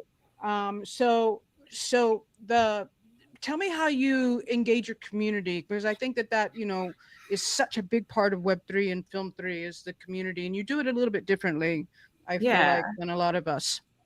Yeah. So you know, for us, we really are we're really a crew of very irreverent sort of creators. And when we kind of started in the Web3 ecosystem, we're like, hey, like, what would be a funny sort of thing to come up with that really kind of brings together community? And we just sort of started riffing, and we're like, oh, well, like, what would be like a fun thing that is like the old school Facebook poke? And we're like, yeah, it's like a dick punch, but, you know, low, like it's a Facebook poke but lower. It's like a dick punch, right? So, but it's meaningful because it stands for decentralized inclusive community. And, you know, like for us, that was just like a way where we're like, that's the rallying, you know, that's the thing that rallies our communities in all of our projects. So like Space Junk has a dick punch, but it's the cosmic dick punch, right? And it's really all about, like, people use the dick punch to be able to engage with other people in the community. They can send DMs with their dick punches. So you can send a little love note with your dick punch. You can vote. You can reward each other with like great stories that are being made through dick punches. All, like, our community members are able to do things like vote for what happens in, you know, the stories, right? So plot, characters, backgrounds, because of our ability to be able to produce things so quickly, we're able to incorporate the community's votes into the actual episodes. Also, community members, their own NFTs become characters that they can create and write backstories for. And those backstories get to be voted on, and the ones that, you know, kind of rise to the top get incorporated into the main show and stories, and they get to have cameos. And so, you know, it's like our belief is that, you know, in addition to the storytellers in this, like, you know, kind of story and franchise ecosystem, fans play such a big role in this. Fans and fan communities play such a big role in the creation of stories and story worlds. And so we believe that there's kind of an interplay, right? So like fans and communities should have an opportunity to be able to participate, not just be in this like lean back position. And so that's kind of what what we design our projects to be about, is really, you know, how do you have, you know, mechanisms for the community to be able to engage with each other, but also engage with the story and engage with the storytellers. Yes, that I love that. And I really wanted to start off with this story and about community, because Web3 and Film 3, I mean, I really believe that I always say that the utility is the community.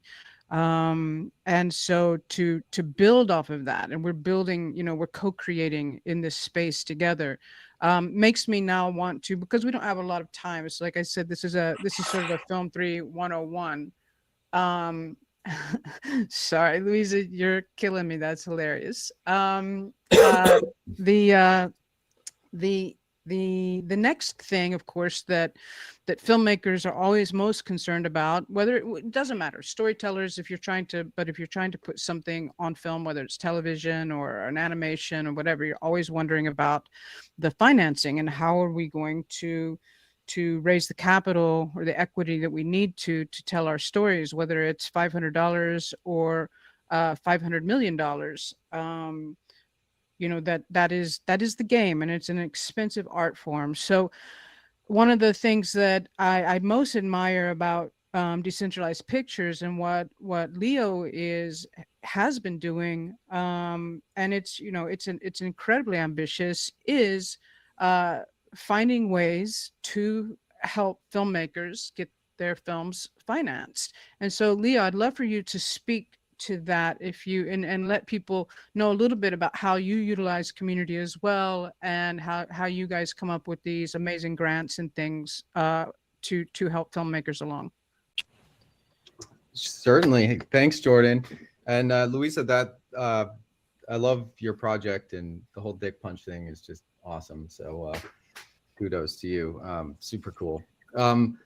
So yeah, you know, it's we as an organization, before Decentralized Pictures, I worked with Roman Coppola and Sofia Coppola at American Zoetrope and the Directors Bureau. And for those who don't know, American Zoetrope is the company that Francis Coppola and George Lucas started in 1969 in San Francisco, outside of the Hollywood sort of, you know, main stage, deliberately to, you know, take a sort of a more creative driven approach to storytelling, and step away from sort of typical formulaic model of decisions behind what gets financed.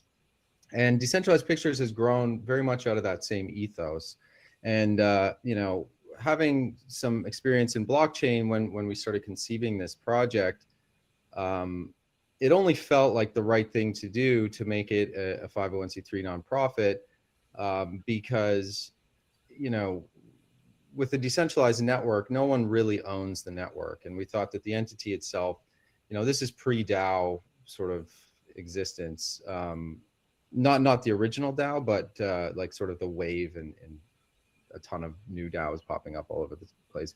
And you know, the Wyoming laws for DAOs didn't exist yet. So there wasn't really a real entity that you could create. But anyway, so you know, we basically thought, okay, we can get, with our network, we can get a bunch of partners and supporters and people that believe in what we're trying to do, to help us, you know, get this thing going, and potentially help us support filmmakers. And you know, we have a relatively small resource of funds to give out, But in the nature of decentralization, how do we, in a fair way, determine who's most deserving of it? Because we definitely don't have enough to support everyone, as much as we would like to, give everyone a shot. So we came up with this idea to curate, essentially peer review all of the people that wanted financing. But who are we to peer review it? Let's have the world peer review it. So how do we get the world to engage? And that's where we utilize blockchain. I mean, obviously we use it for transparency in the voting process as well, and immutability and auditability. But really, it's about incentivizing the behavior of peer review. So how it works and what our model is I like to say it's sort of the opposite of Kickstarter. When someone wants to apply for financing, rather than going out to the world and saying, hey, give me money for my project, they're actually paying the world a relatively small amount to just tell them if they like the project or not. And through that process, we can determine which content is striking a chord with which audiences, and have a community tell us who the most deserving people are for the resources that we can give out. And so that's the basics behind decentralized pictures. It's peer-to-peer payment for peer review, and so far we've managed to support some amazing artists with some of the grants and financing awards that we've given out over the last year. We have some really cool awards in the pipeline right now. We have the Steven Soderbergh Award for $100,000 in finishing funds. The first Soderbergh Award actually was awarded to Miguel Faust for Calladita, and Steven is now an EP on that project and helping to shepherd Miguel through the final stages of the project completion. And we've got some amazing submissions for the second Soderbergh Award that I think the submission deadline is July 20th. So if you have a film that you need completion funds for, please submit it, and we'd love to take a look. And we just launched last week a $200,000 documentary or fact-based narrative completion funds award in partnership with this great film company called Sidewinder. And we're working with a number of studios on creating awards as well. We call them opportunities or awards for filmmakers to hopefully get their chance to shine. I mean, that's at the end of the day, that's what it's about is, I think I said it, I'll say it again, talent discovery and content curation, because, independent film is a very tough nut to crack, and it's only getting harder, I feel like, with the state of the union in terms of entertainment, and it's shifting to consumption online and instead of in person, and the revenue streams changing. And so now more than ever, I think it's important for us and other Web3 intersection of film companies, Film3 companies, to do what they can, engage their communities, and let's come up with new ways to retain our rights, have self-sovereignty of our ideas, and finance without the barriers to entry, and make art without the permission, let's say, of the people that have been running the status quo. Thank you, Leo. Yeah, it was amazing to watch. Certainly to see all the different grants, and just so that everyone knows, they're not all $200,000 and $100,000 grants. There are some smaller grants as well. So there've been several winners, but I think one of the significant things was that when you had Film 3 on the Mountain at Sundance, and you gave Miguel Faust the Soderbergh Award, that was a big moment for Film 3 because and all of these things are like little, I don't know, steps that we take, or little bricks in the pathway.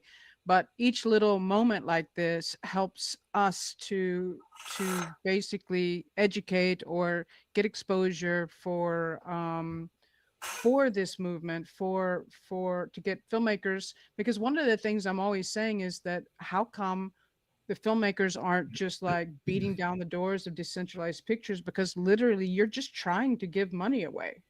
You're like your day to day is like, how can I help filmmakers make film?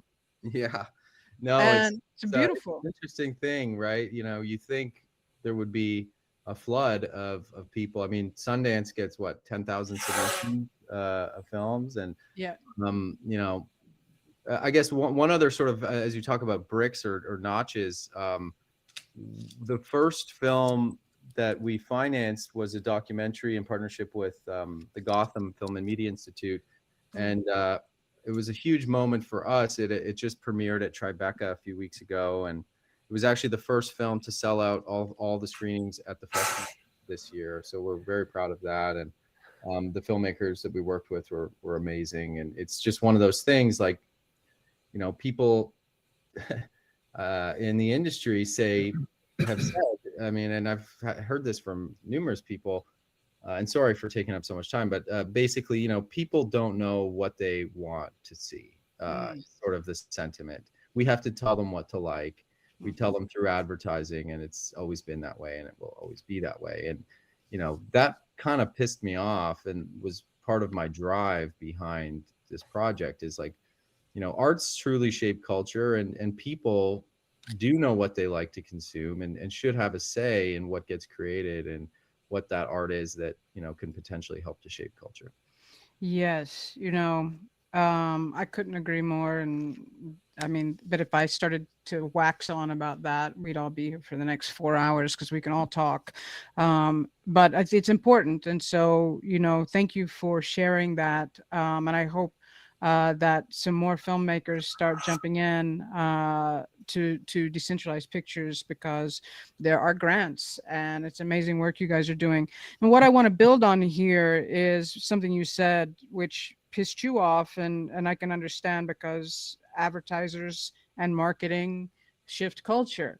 But we also know that many independent filmmakers don't have the marketing budget to get things made, and often films are made in the indie world, and they don't have distribution avenues. And so I want to talk to Steven a little bit about what he's doing with Bingeable, because really you are I think filling the gap here in such a fantastic way. And I think that, quite frankly, I'm a big believer that what you're doing is not just a Web3 and Film 3 fix, but actually a traditional legacy Hollywood fix as well. Do you want to jump in a little bit and tell people? Oh, thank you, Jordan, for that. Yeah, listen, the whole idea. Steven, back Yeah. away from the mic. Back away from the mic. I don't know how much further back I can get. Is that any better? Maybe you can bring your maybe you can bring the gain down a little bit. I'm trying. I don't know. I'm not sure what else to try, but all right, go ahead. I won't interrupt. Go on. Okay. Yeah, the idea for Bingeable came a long time ago. I've been in the entertainment industry since I was 19 years old, starting in music, and then switching over to film and TV. And one of the things that I learned very quickly was that in the entertainment industry, the real power structure, what allows the studios and the networks to be so powerful, is their ability to market and distribute filmed entertainment. And unless we can replace that, or at least provide an alternative to those systems, then they will always be able to dictate the economic terms of storytelling. And as a creator myself, starting out, I just found that to be just so frustrating. It became really clear that not only was the entertainment industry overvaluing its ability to market and distribute, it was fundamentally undervaluing the ability to create. And so I just spent a lot of time thinking about how can we harness what is happening in the entertainment industry. How can we harness tools that power the industry and put them into the hands of the creators, and perhaps even more importantly, their community of fans. I talk a lot about that the audience has unbelievable power in that it ultimately can decide whether or not something is successful or not. If they don't pay for it, if they don't watch it, then it's not going to be successful. So could we instead work on ways to harness those communities, bring them into the fold, make them part of the process so that they actively want to go out and market and even sell those movies directly to their friends and followers? So the concept for Bingeable came almost 15 years ago, but at that time it was not really possible to do the full scope of what I thought we needed to do. So instead, I really began focusing on utilizing social media for marketing purposes. So with some partners, I created a company called Amplifier. And we just spent 15 years working with some of the biggest stars, biggest brands, media companies in the world to figure out how do you take an audience from being a passive viewer to an active evangelist or an active amplifier of a project. And could that be so effective that you could dramatically reduce your traditional marketing spend? And that Amplifier was basically the first step towards this entirely new sort of decentralized marketing and distribution concept that we now call Bingeable. But when it's all said and done, it is about leaning into where consumers are today, not the data is incredible. When you see what's happening with subscription-based streaming services, when you see what's happening with theatrical release or broadcast television, all of those are declining. All of them are struggling, and even the ones that are still kind of looking like they're really big are really seeing the writing on the wall. The consumer behavior is changing, and they cannot adapt to meet those consumers where they are, but the creators can. And the reason why they can is because the relationship that they have with the audience is completely different than the relationship a studio or a network has. Those relationships are just purely economic. They're transactional, whereas the relationship creators have with their fans is emotional. And nobody needs to well, back when I first started Amplifier, nobody believed that you could use social media to market entertainment or even just physical products. Now everybody knows they can, right? Look at Ryan Reynolds. I mean, he's built 2 multi-billion-dollar businesses with no traditional advertising at all, just using his social media presence. So we see that we now know that's just a way that things get marketed and sold. So we built Bingeable to basically empower creators to harness their audience, to become the energy behind the marketing and the distribution of their films. And we're really stoked about the progress that we've made. We've got our first 2 feature films releasing late summer. One of them with a pretty significant social media footprint because it has a young lady who's the star of the new Taylor Sheridan series called Lioness on Paramount Plus, which comes out July 23rd. Make sure and check it out. But it's a film featuring her that we're releasing at the end of the summer, and then we've also got another one that is going to be coming out a little bit after that. That is got a really big audience because it's part of the Twitch ecosystem. So we're really excited. If you're just tuning in right now, we are at the Antidote Festival here on Cyber. We're tuned into the Web3 film panel, learning about the latest coming in the film industry with Web3. One of the most ridiculous film franchises in history, but we have an opportunity to do something really fun now, where the audience is actually part of the process of creating a new Sharknado story.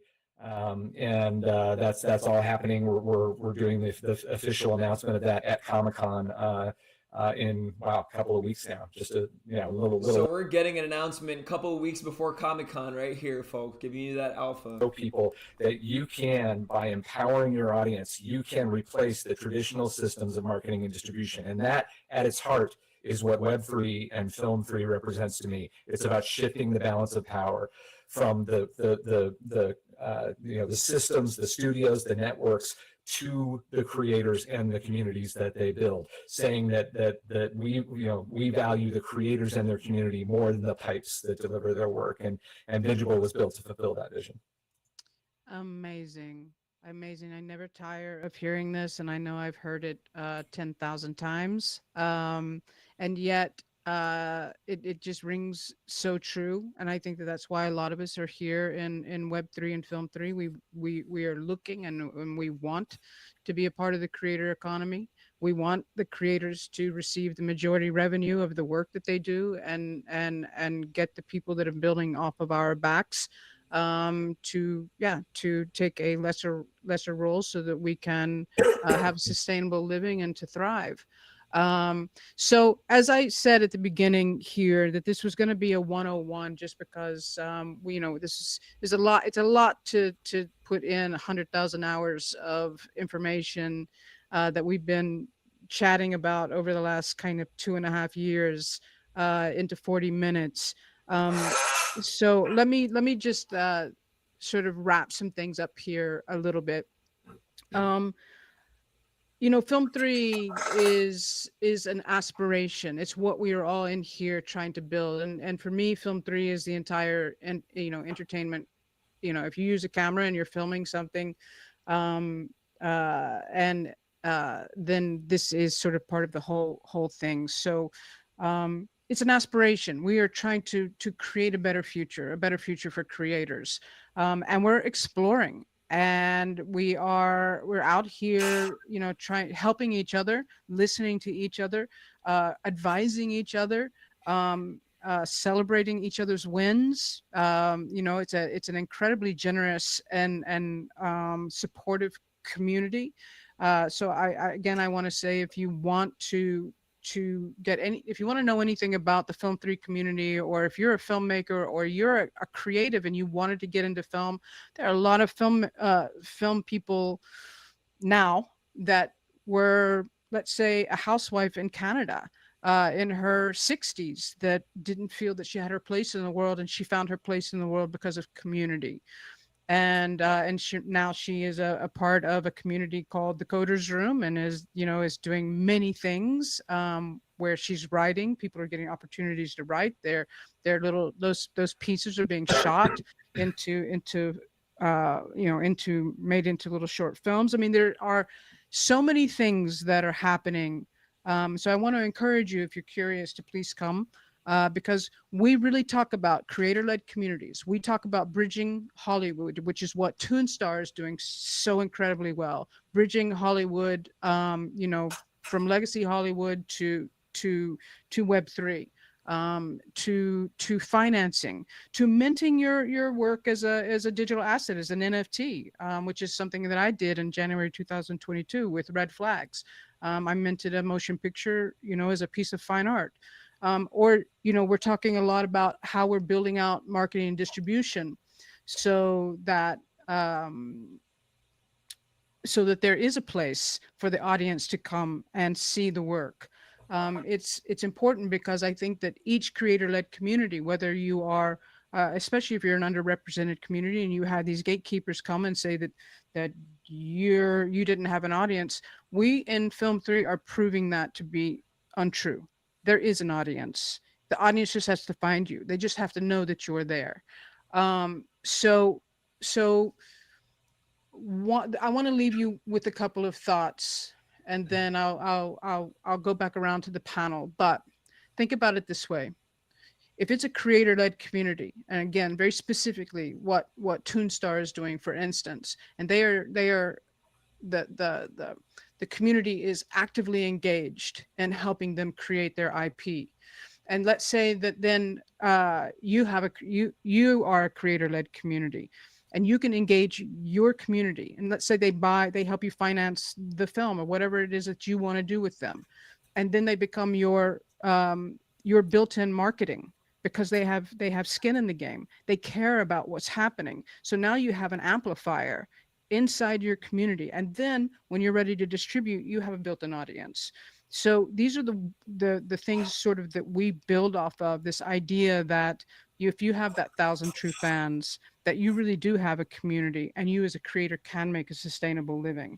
And each of these people, incredible pioneers on this stage, are so early, and they are building and exploring and experimenting with communities, and getting out there and trying to amplify and inspire others that this is a better way, and a better future for filmmakers. Louisa, did you want to say anything before? Because I'm going to wrap it up. I just appreciate you coming because it's your birthday weekend. It's your birthday. It's your birthday. Are you even here? Are you already drinking? I'm, Are you in the kitchen I'm in opening the up the kitchen tequila? popping some bottles, even though it's like, well, it's noon. It's past 12 p.m. I feel like I'm loud. Well, so, but first, again, I want to echo just like what everyone's doing here. It's really exciting to be amongst folks who are excited about opening up opportunities to storytellers and creators. It's a passion of mine and for our company. And like I think Jordan, what you're doing in this, like very much like brick by brick, laying the foundation and amplifying and hosting panels and spaces. I think that all kind of goes a long ways to just like one, like being able to reach people like one by one and like really spread the message of like there's an alternative. And our hope and what we're working toward is that this alternative isn't just going to be like some like this small ancillary niche thing. Like this is what we hope to see in the coming year, is that this is a viable option for anybody who wants to create a story world, to create a movie, to create a television show, to write, to create a comic book, like whatever that art form happens to be.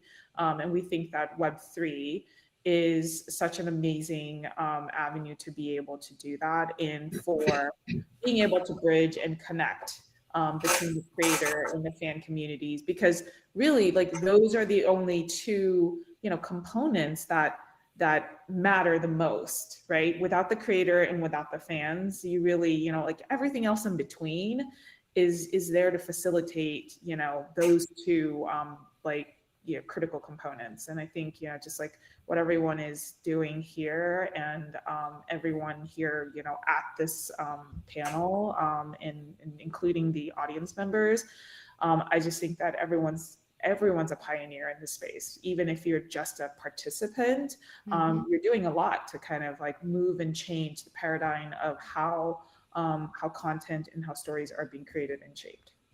Absolutely, absolutely. Thank you so much. And Leo, any sort of final thoughts? Yeah, thanks, Jordan. Again, I'll echo everyone and say, I'm honored to be here with you all. You're all doing such amazing things, and yeah, I'm super excited to see what the next year will bring. I think to echo what Steven said, for a long time, the system has been controlled by advertisers and distribution channels, right? Like if people can't get their stuff in front of eyeballs, then how are people even going to know it's there to watch? And so, like you said, the plumbing or the pipes for this industry have controlled the content, right? But now this new tech and all of the great development that's happening has created pipes that are freely accessible for anyone to use. And it's about now building that community and utilizing new tools, and not having to rely on the conventional sort of status quo distribution channels of the past 100 years. And not to knock them. I mean, my favorite films obviously have come through that system, and we all love cinema if we're here, right? But I think just take that first step. I guess all I'll say is take that first step, do some research, figure out how you can utilize the technology to support your vision, and not be held back because of some specific thing that has been holding you back, because the tech is here, it exists. It's just about learning how to use it, and it takes a little time. There's certainly a learning curve, but if you're driven enough, it's not that hard. And there's so many of us in the community that are here to help. Feel free to ask questions. We're a very open and helpful people. I think, we've all sort of been there, and yeah, just take that first step, and let's see what you can do. Just put fingers to keyboard, write your story down, and things will come. The squeaky wheel gets the oil, as they say. Ask for help, tell people about your project, and yeah, we're certainly, as a foundation, here to try and support you. And yeah, our door's always open. Thanks. Thank you, Leo. And Stephen, any last thought? Yeah, I mean, look, this is when it's all said and done. Film 3 and Web 3 is about empowering creators and the communities that they build. The fact is, I was reading something earlier. The fact is that I always say the entertainment industry is full of settlers, not pioneers. They don't create momentum, they ride it. They're waiting for something to kind of build. We refer to this movement, we got a lot of nicknames for it, but one of the things that we call it is the next wave of cinema. There have been moments in history where there have been dramatic shifts, either in technology or in consumer behavior, that have just totally changed how the entertainment industry specifically works. This is one of those moments, and it's an absolutely incredible time to get in and be a part of a revolution that is building. Because if we can go out there and show that creators and their community of fans can be a powerful way to market and sell films and TV shows, and to create content, to build content with the community in mind, with the audience as part of the process. If we can do that, then more and more people from the industry are going to be paying attention to that, and they're going to keep jumping in. And we're already seeing it. I mean, the fact is, there are lots of really exciting things, some things that are not even public yet, that are going to really change everything. And the reality is this: I truly believe that, I don't know how long it's going to take, maybe a year, 2 years, maybe 10 years, but at some point, pretty much every consumer is going to be touching a blockchain, consuming content that is at least partially created or powered by AI, that is the future. That is the reality, and that is being created in this movement, not outside of it. In this movement, there are people who are pioneering new and extraordinary things, that are part of this movement. And I really truly believe there's a kid somewhere in his mom's basement in Ohio who's going to make a movie that changes everything. And we need to embrace that. We need to be, and I personally, I want to be a part of that, and building Bingeable and being part of the Film 3 squad, which if you're not following the squad, make sure you do. It's at Film 3 Squad on all the socials, Twitter, Instagram, etc. So definitely get in there, get engaged. We do as part of the squad. We do 4 shows a week. Monday, I host a show on Mondays. Jordan's show is on Wednesday. We've got a bilingual show on Fridays, and kind of a fun, energetic show we call the Saturday Matinee on Saturdays. So get in, find out what's going on, learn about what this movement is, because I'm telling you, this time next year, you're going to be hearing a lot more about this, and you have the. I think most of the games are one-on-one, but frick, we're gonna be in our room giving each other help, so we can like tag team, put our brains together, project, broadcast the thing on the wall, and then me and you can put our minds together on what moves we want to do. Filmmakers since February 2021 on a weekly basis, now 4 times a week, because we really have such conviction. And we being the squad, meaning every member of the squad, which is, on this panel and more, is out building, laying bricks, brick by brick by brick by brick. We have been building the foundation, but because we need to get outside of the Twitter sphere bubble, and I'm so happy we're here and on Cyber again. We had the Metacan Film Festival. We used on Cyber for that as well recently. But this is, if you want to know more things, I literally just launched the Film 3 OG and the Next Wave of Cinema podcast. You can find that on Spotify and Apple. you can come to the Twitter Spaces. The cool thing about the podcast is that you can do that at your leisure, and you can get educated. And that's really what the point of me telling you about that is. So we're here, as Leo said, as Steven said, as Louisa said. You know, this is an incredibly supportive community. We are. I have to tell you, I am in awe and so impressed with Antidote, with Wide Awake Beats, with what he's doing and what you guys are doing to innovate. Super, super grateful that you gave us the opportunity to tell you about the movement in film and television entertainment in the Web3 ecosystem. Give us a shout on all socials. Thank you guys so much. And with that, I think we'll probably step away from our mics. There you go, folks. There you go. That was a good time. Great panel. We hear it here first. Some hot alpha coming in that panel. With that said, I'm going to be taking a little break here, and you'll have to step into On Cyber to enjoy the rest of the festival. Listen, this ain't the end. This is just the first 3 hours. There's 2 more hours going on in this festival, so I invite you to jump in and enjoy oncyber.io/antidote. That's going to take you there. And looking forward to seeing you there, okay? Much love. You don't have to wait in traffic. You don't have to pay for overpriced food. You are good to go, okay? So I'll see you there.